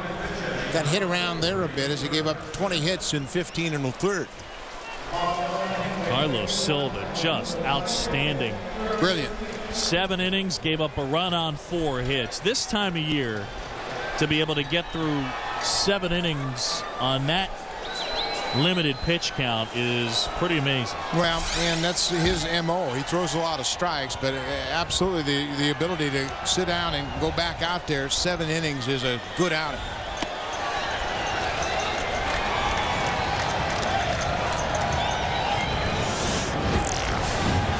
And Kurt Smith, the pinch hitter for Gene Holman, who was 0 for 2. Rod Delmonico's team running out of outs. Down 2-1. Endy Chavez moves from center to left. And the speedy Gregor Blanco, the Braves outfielder, will patrol center field. A lot of room out there from right center to left field. I mean, there is a lot of pasture to cover.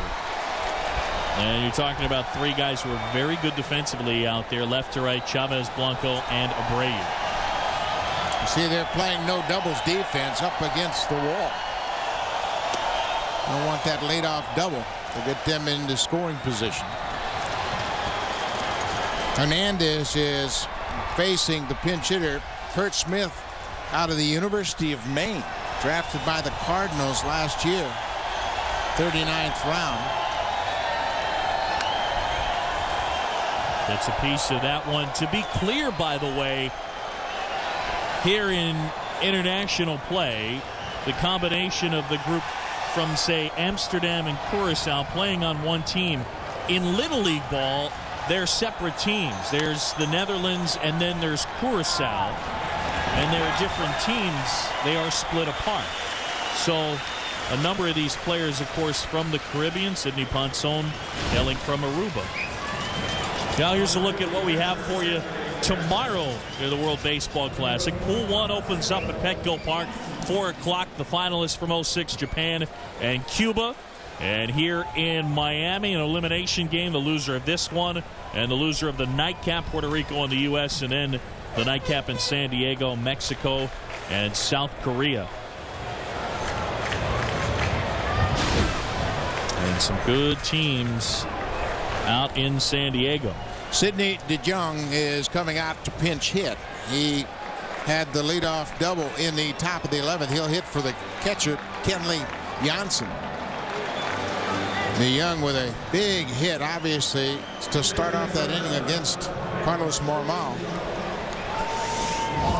He's got a plate inserted into his left wrist. He broke his wrist just 10 weeks ago. And literally shouldn't be ready to play just yet, but obviously the timing is such that you're not too worried about his wrist. He can swing the bat a little bit. So he hits for the catcher. And Hernandez steals wide of the plate. Just a 2-1 game.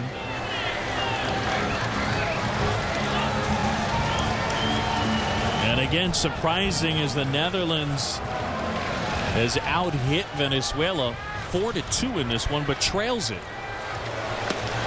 I mean, it almost feels like the reverse of what, or it is the reverse of what the Netherlands did to the Dominican over in Puerto Rico, right? It's amazing, and certainly his 2 swings of the bat, the ground ball for Chavez to come in to score, and then a home run by Miguel Cabrera. 2 runs.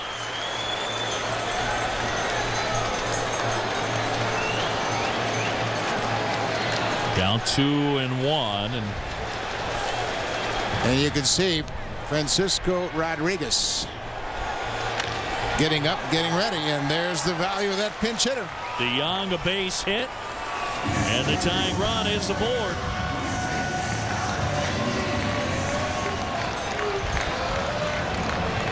And Charlon Scoop will come up to hit.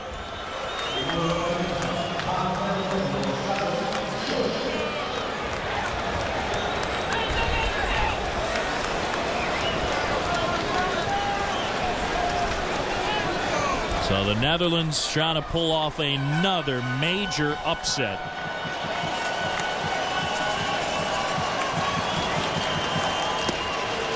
And Hernandez deals the strike.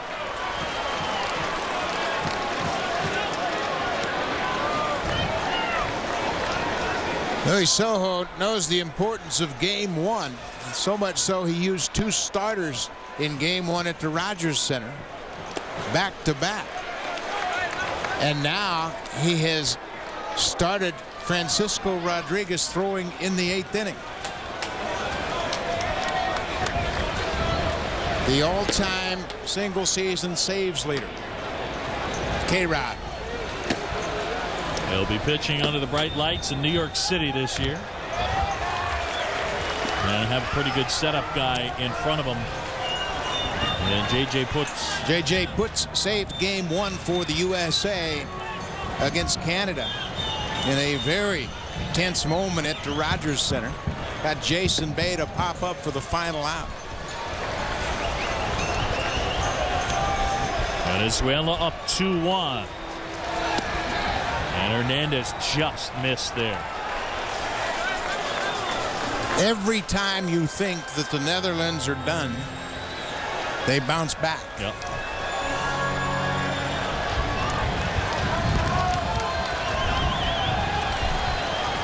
Scoop looking for his first hit in 17 at bats.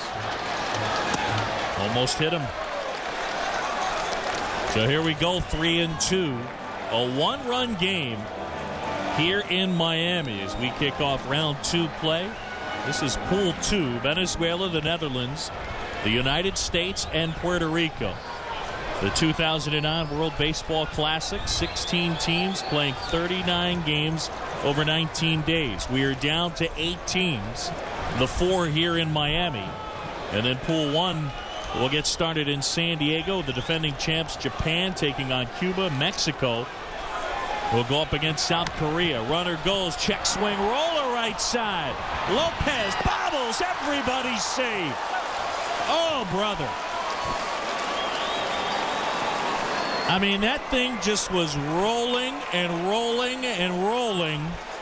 And here they are, first and second and 1 out. But by starting the runner, you take the second baseman out of position. You can see there's a little backspin on that baseball. It rattled around in the glove of Lopez. That's the 3rd error committed by Venezuela.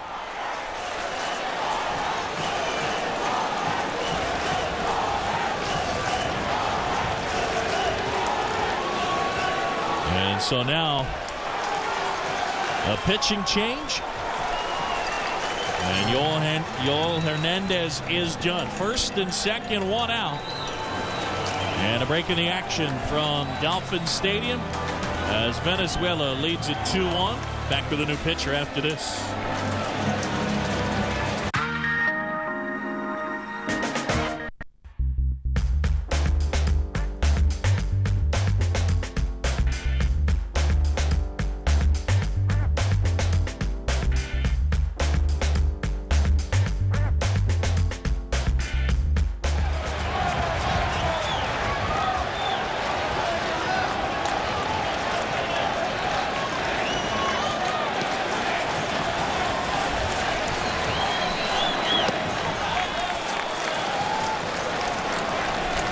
Carlos Vasquez deals a ball to Gene Kingsale, and here we go. The Netherlands trying for another miracle comeback. 2 on, 1 out. Kingsale 0 for 3. And a strike. Vasquez appeared twice in the first round in San Juan. Last year in AAA with Portland, 19 games. An inflated ERA over 8. This is the similar combination that the Netherlands used to have that dramatic comeback. Kingsale with the base hit to tie it up. Base hit here would do the same thing.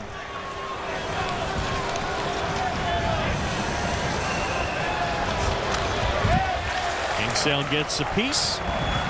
And now 2-2. You don't think the Venezuelan fans sense the importance of this at bat? They have really quieted down. Yeah, no doubt. And now they say, wait a minute, it's too quiet here. As if on cue. Here they go.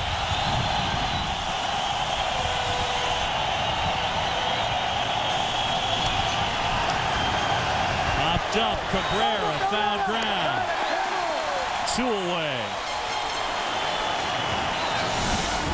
Well, an amazing comeback in Pool D from the Netherlands against the Dominicans. Sidney DeYoung with the leadoff double, and Kingsale with 2 strikes, groups 1 in to the outfield, and then Kingsale running at first base. Marmol's errant throw forces him over to third, and then DeCaster hits the ball off the glove of Willie Ibar, and that's the game winner.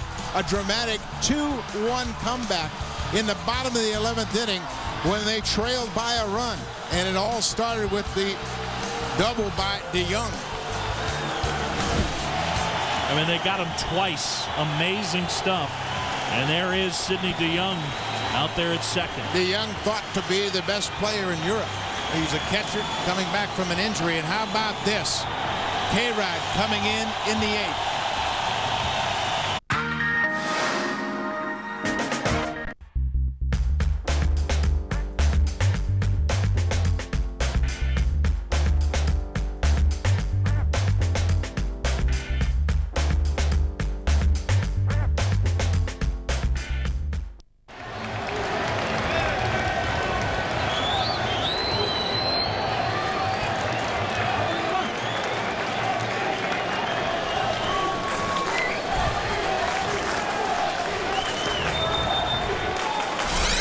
Francisco Rodriguez takes over. 2 aboard and 2 outs. And K-Rod delivers outside the zone to Charno Adriana, the DH.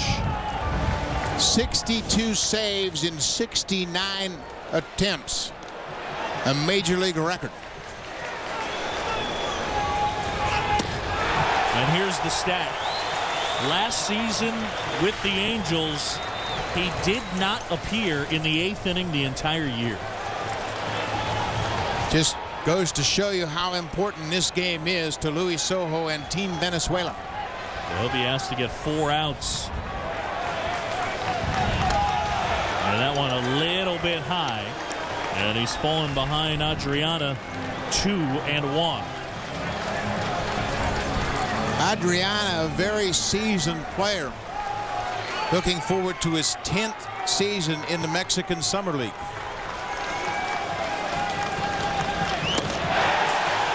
Paints the outside edge, 2-2.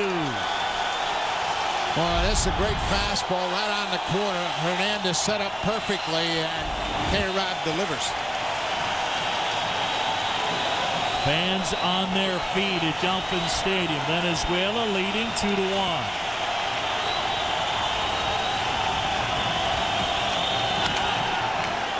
Hit on the ground. Mora throws him out, and K-Rod gets the out. The Netherlands leads 2. It's a 1-run game.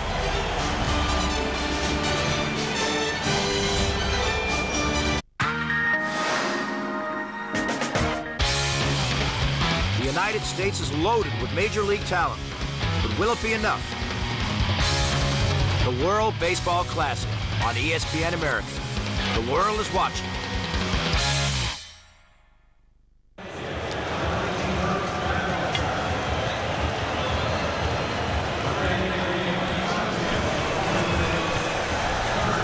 Back here, bottom of the 8th, as Venezuela leads it 2-1. Netherlands have out-hit the Venezuelans 5-2. And Dennis Neumann will take over on the hill. Neumann with a real roller coaster ride through the tournament in San Juan. He had a couple of walks that proved pivotal in the game against Puerto Rico, but then bounced right back and had a couple of big strikeouts against Team Dominican. High fly ball, left field. Well hit, Engelhardt back, and it's out of here. Jose Lopez, some insurance for Venezuela. And it's 3-1 as it just got out of here.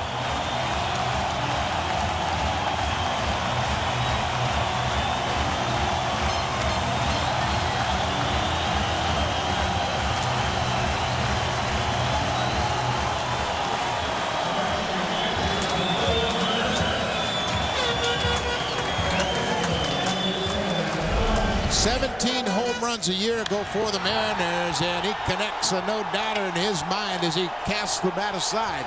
Second home run of the day for Team Venezuela, and it gives the Venezuelans a 2-run cushion.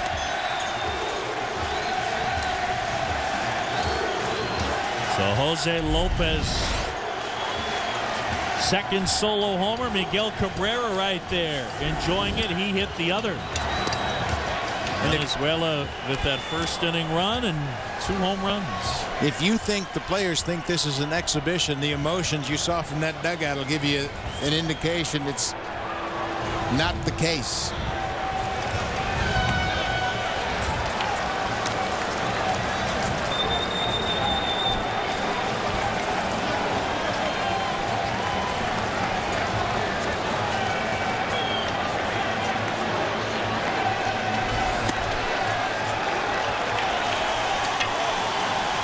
Neumann having some trouble, walks Hernandez, and Sidney DeJong behind the plate.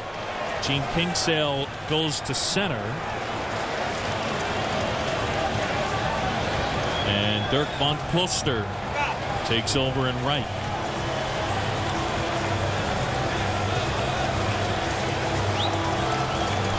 DeJong out for the mound meeting. And it looks like they are going to go to the pen. Alexander Smith coming in. 3-1 game.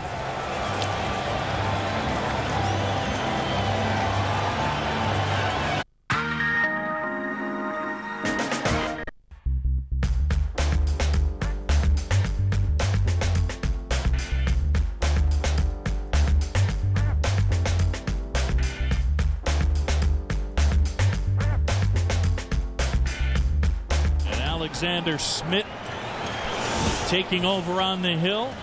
Minnesota Twins farmhand. Sarasota last year made 21 starts and pretty good record at 8-7 and a good ERA. Bert Blyleven had a chance to work with him a bit. Now Randall Simon wants to come over and talk to his young left-hander before they begin here. Just a reminder on the bunt plays in this situation, bottom of the order now. Number 9 hitter, switch hitting Cesar Asturias. They're anticipating a bunt here. We correct that, by the way. Smith in the Cincinnati organization. And they get the runner picked off. Gerardo Parra, who came in to pinch run, is picked off. And I'm sure Luis Sojo not happy there. Boy, no idea at all about the great move of Schmidt as he comes to first base, and Parra is erased just like that before a pitch is thrown. He comes in as a pinch runner and wastes that walk. Well, what a good move. I mean, he was dead to rights, no chance at all.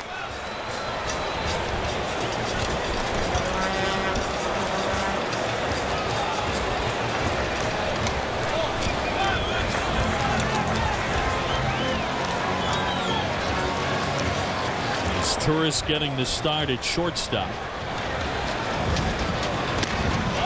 Let's talk to Luis Sojo before the game as asking him why nobody on the team wears number 13, and it stopped him for a second. He was joking about the fact, you know, everybody growing up in Venezuela wants to play shortstop and wear number 13, like Davy Concepcion or Ozzie Guillen or Omar Vizquel.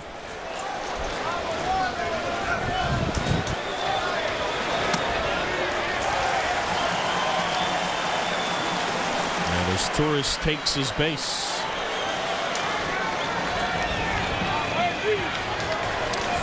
Now, with this Torres now looking in to make sure that he doesn't stray too far. You look at the bullpen for the Netherlands. Double barrel action. Now Boyd, who was so instrumental in the first round, picking up the save. Michael Van Kempen, the other right-hander. Smith delivers a strike to Andy Chavez.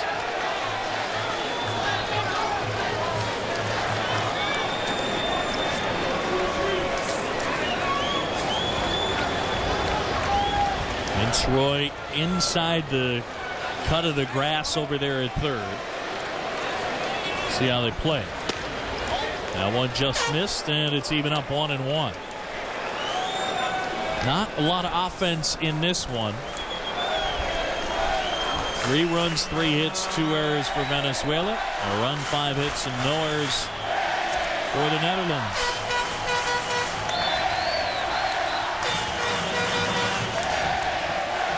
And a good crowd here today. Active, lively crowd, decidedly pro-Venezuelan crowd.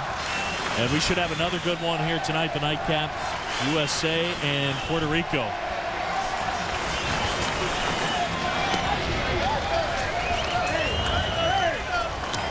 Now, Chavez got it going with his leadoff triple that scored the first run of the ball game, but certainly the outcome still in the balance. But with K-Rod on the mound in the 8th inning to shut out that threat, it's difficult to think that he would give up another couple of runs. Boy, Smith's got a good move. He almost gets his Torres leaning the wrong way. He's already picked off one base runner here. Watch his Torres' reaction. He's off on that front foot and has to dive back just ahead of the tag by Randall Simon.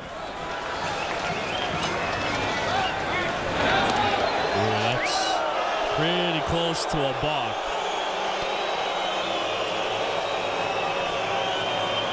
First base umpire Masato Tomoyoshi.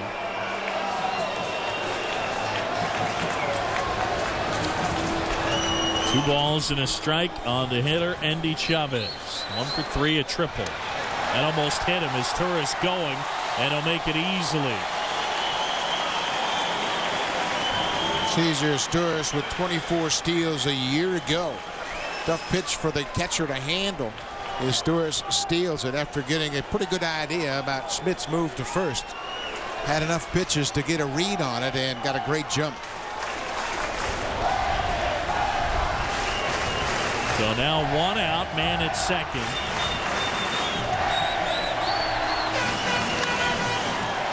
And this one popped up to Castor. Started back, now the wind blowing it back in.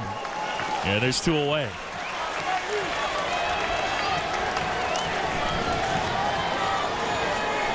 Got ourselves a good one coming up tonight. The winner in Pool D, Puerto Rico, taking on the runner-up in Pool C in Toronto, the United States. 8 o'clock here from Dolphin Stadium. Loser this one and a loser of the U.S.-Puerto Rico game meeting tomorrow here at Dolphin Stadium, an elimination game, but should be good atmosphere tonight. Good pitching matchup, Boog, and they've got Jake Peavy against Javier Vasquez for Puerto Rico, and Vasquez is one of the more consistent pitchers of all of baseball. He'll pitch for the Atlanta Braves this year after signing as a free agent.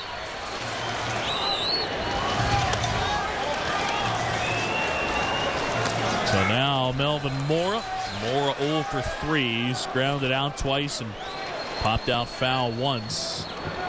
He knocked in the first run of the game after Chavez tripled. He bounced to short, and Venezuela led 1-0.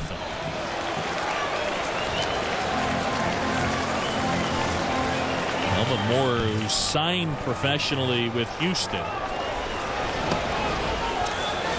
And really got a chance to get on everybody's radar with the New York Mets, playing a little bit everywhere. And Moore was a minor leaguer, played shortstop initially.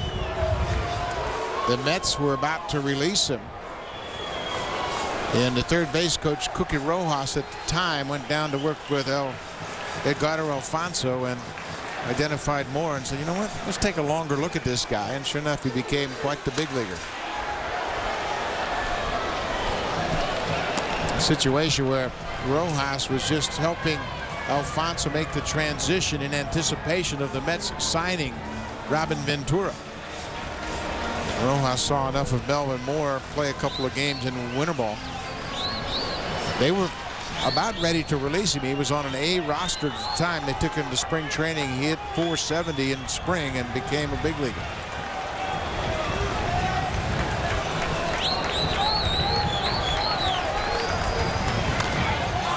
That one lifted in the air.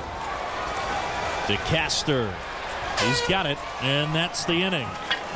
Lopez hits the homer. We go to the ninth. Last chance for the Netherlands.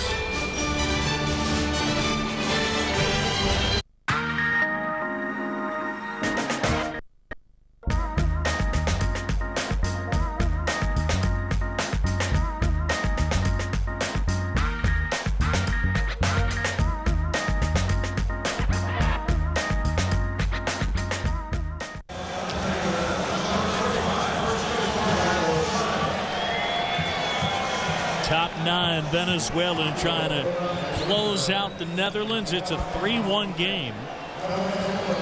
And here inside Dolphin Stadium would be Randall Simon to start it off. John Chambi, Buck Martinez, been a good pitching matchup between these two teams. Carlos Silva brilliant today. 7 innings, gave up a run on 4 hits for Venezuela. Sidney Ponson 5 strong innings and gave up 2 runs. Henry Blanco, the new catcher, will take over for Ramon Hernandez. Marco Scudero, the new second baseman for Jose Lopez.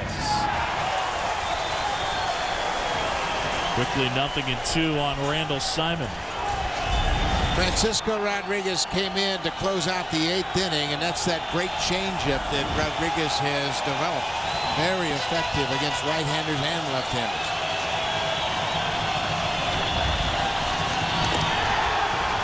Simon just got a piece and stays alive. No glasses for K-Rod. I think he had LASIK surgery and he used to wear those athletic prescription glasses, but obviously not a concern any longer.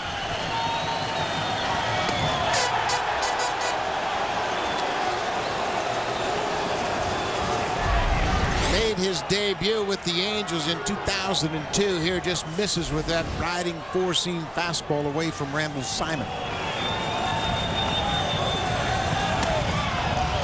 And now 2-2. Yeah, one of those kind of roster maneuvering deals where he came up in the middle of September, but they were still able to get him eligible for the postseason, and he set up for Troy Percival. 2-2 now.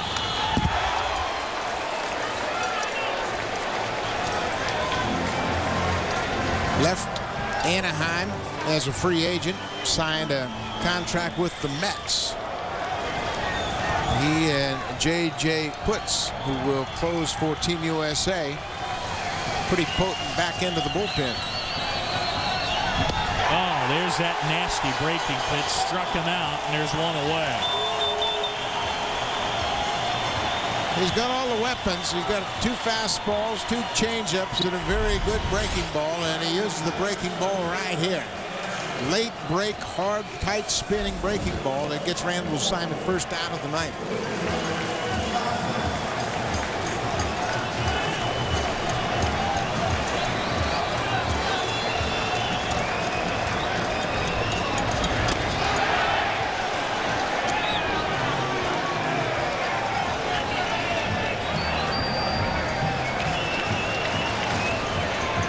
DeCaster hitless today in 3 trips. And late right there.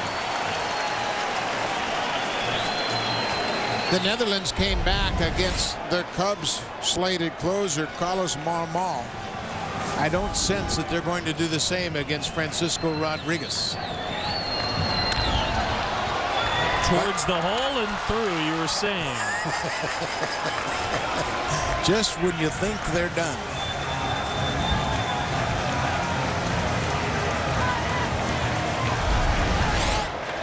A one-out hit through the left side by DeCaster. He's been instrumental offensively all throughout the playoff. Melvin Moore can't flag it down and sneaks past the Stewart.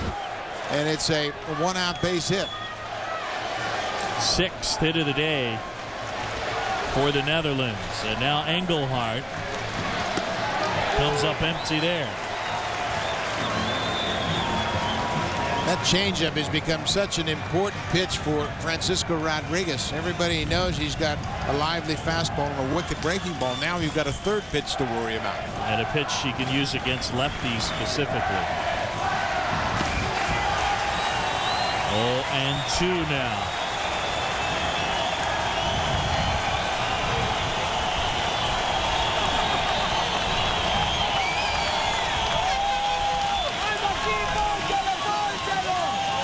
Fans making noise inside Dolphin Stadium. Francisco Rodriguez. 1-2. Have you been surprised by anything specifically today? Yes, that the Netherlands has out-hit Venezuela 6-3. But again, it's the power of the Venezuelan team that has led them to this lead. Delmonico got a very good start from Ponson, but 2 home runs for Team Venezuela has them up by 2. Right there, and Engelhardt knew it. Got him looking. 2 down.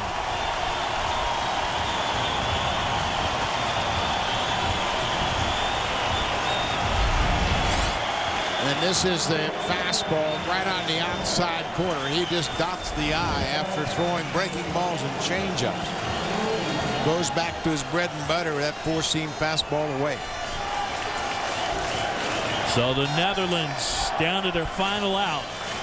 And Vince Roy has knocked in a run.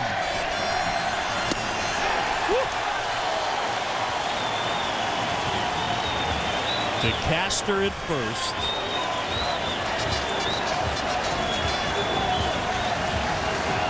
And Rodriguez trying to nail down Venezuela's first win in round 2. There's the breaking ball.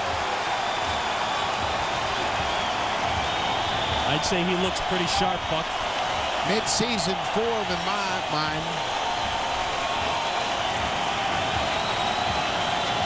Roy waits. And here we go. Bouncer to third. Mora up with it. And that's the ball game. K-Rod closes it down. And Venezuela wins it 3-1. Outstanding pitching for Team Venezuela. And just enough offense. The solo homers by Cabrera and Lopez. Beautiful ball game. Again, pitching dominating the hitting, but Miguel Cabrera put them ahead. Lopez with the insurance homer. Sidney Ponson, the tough luck loser. Carlos Silva with an outstanding 7-inning performance. And once again, Venezuela flexes its muscles. Well, that's what you can do when you have the power. You make those hits count, because, you know, 2 of the hits they come up with on a day where they didn't have a lot of offense left the park. K-Rod the save. Rod Delmonico's team, tough loss. 3-1 the final, and we'll be back to Dolphin Stadium right after this.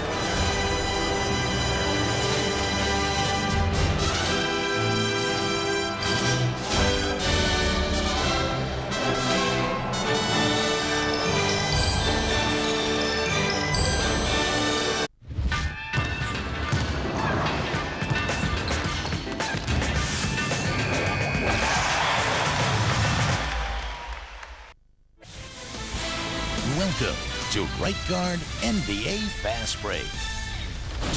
Next on Right Guard.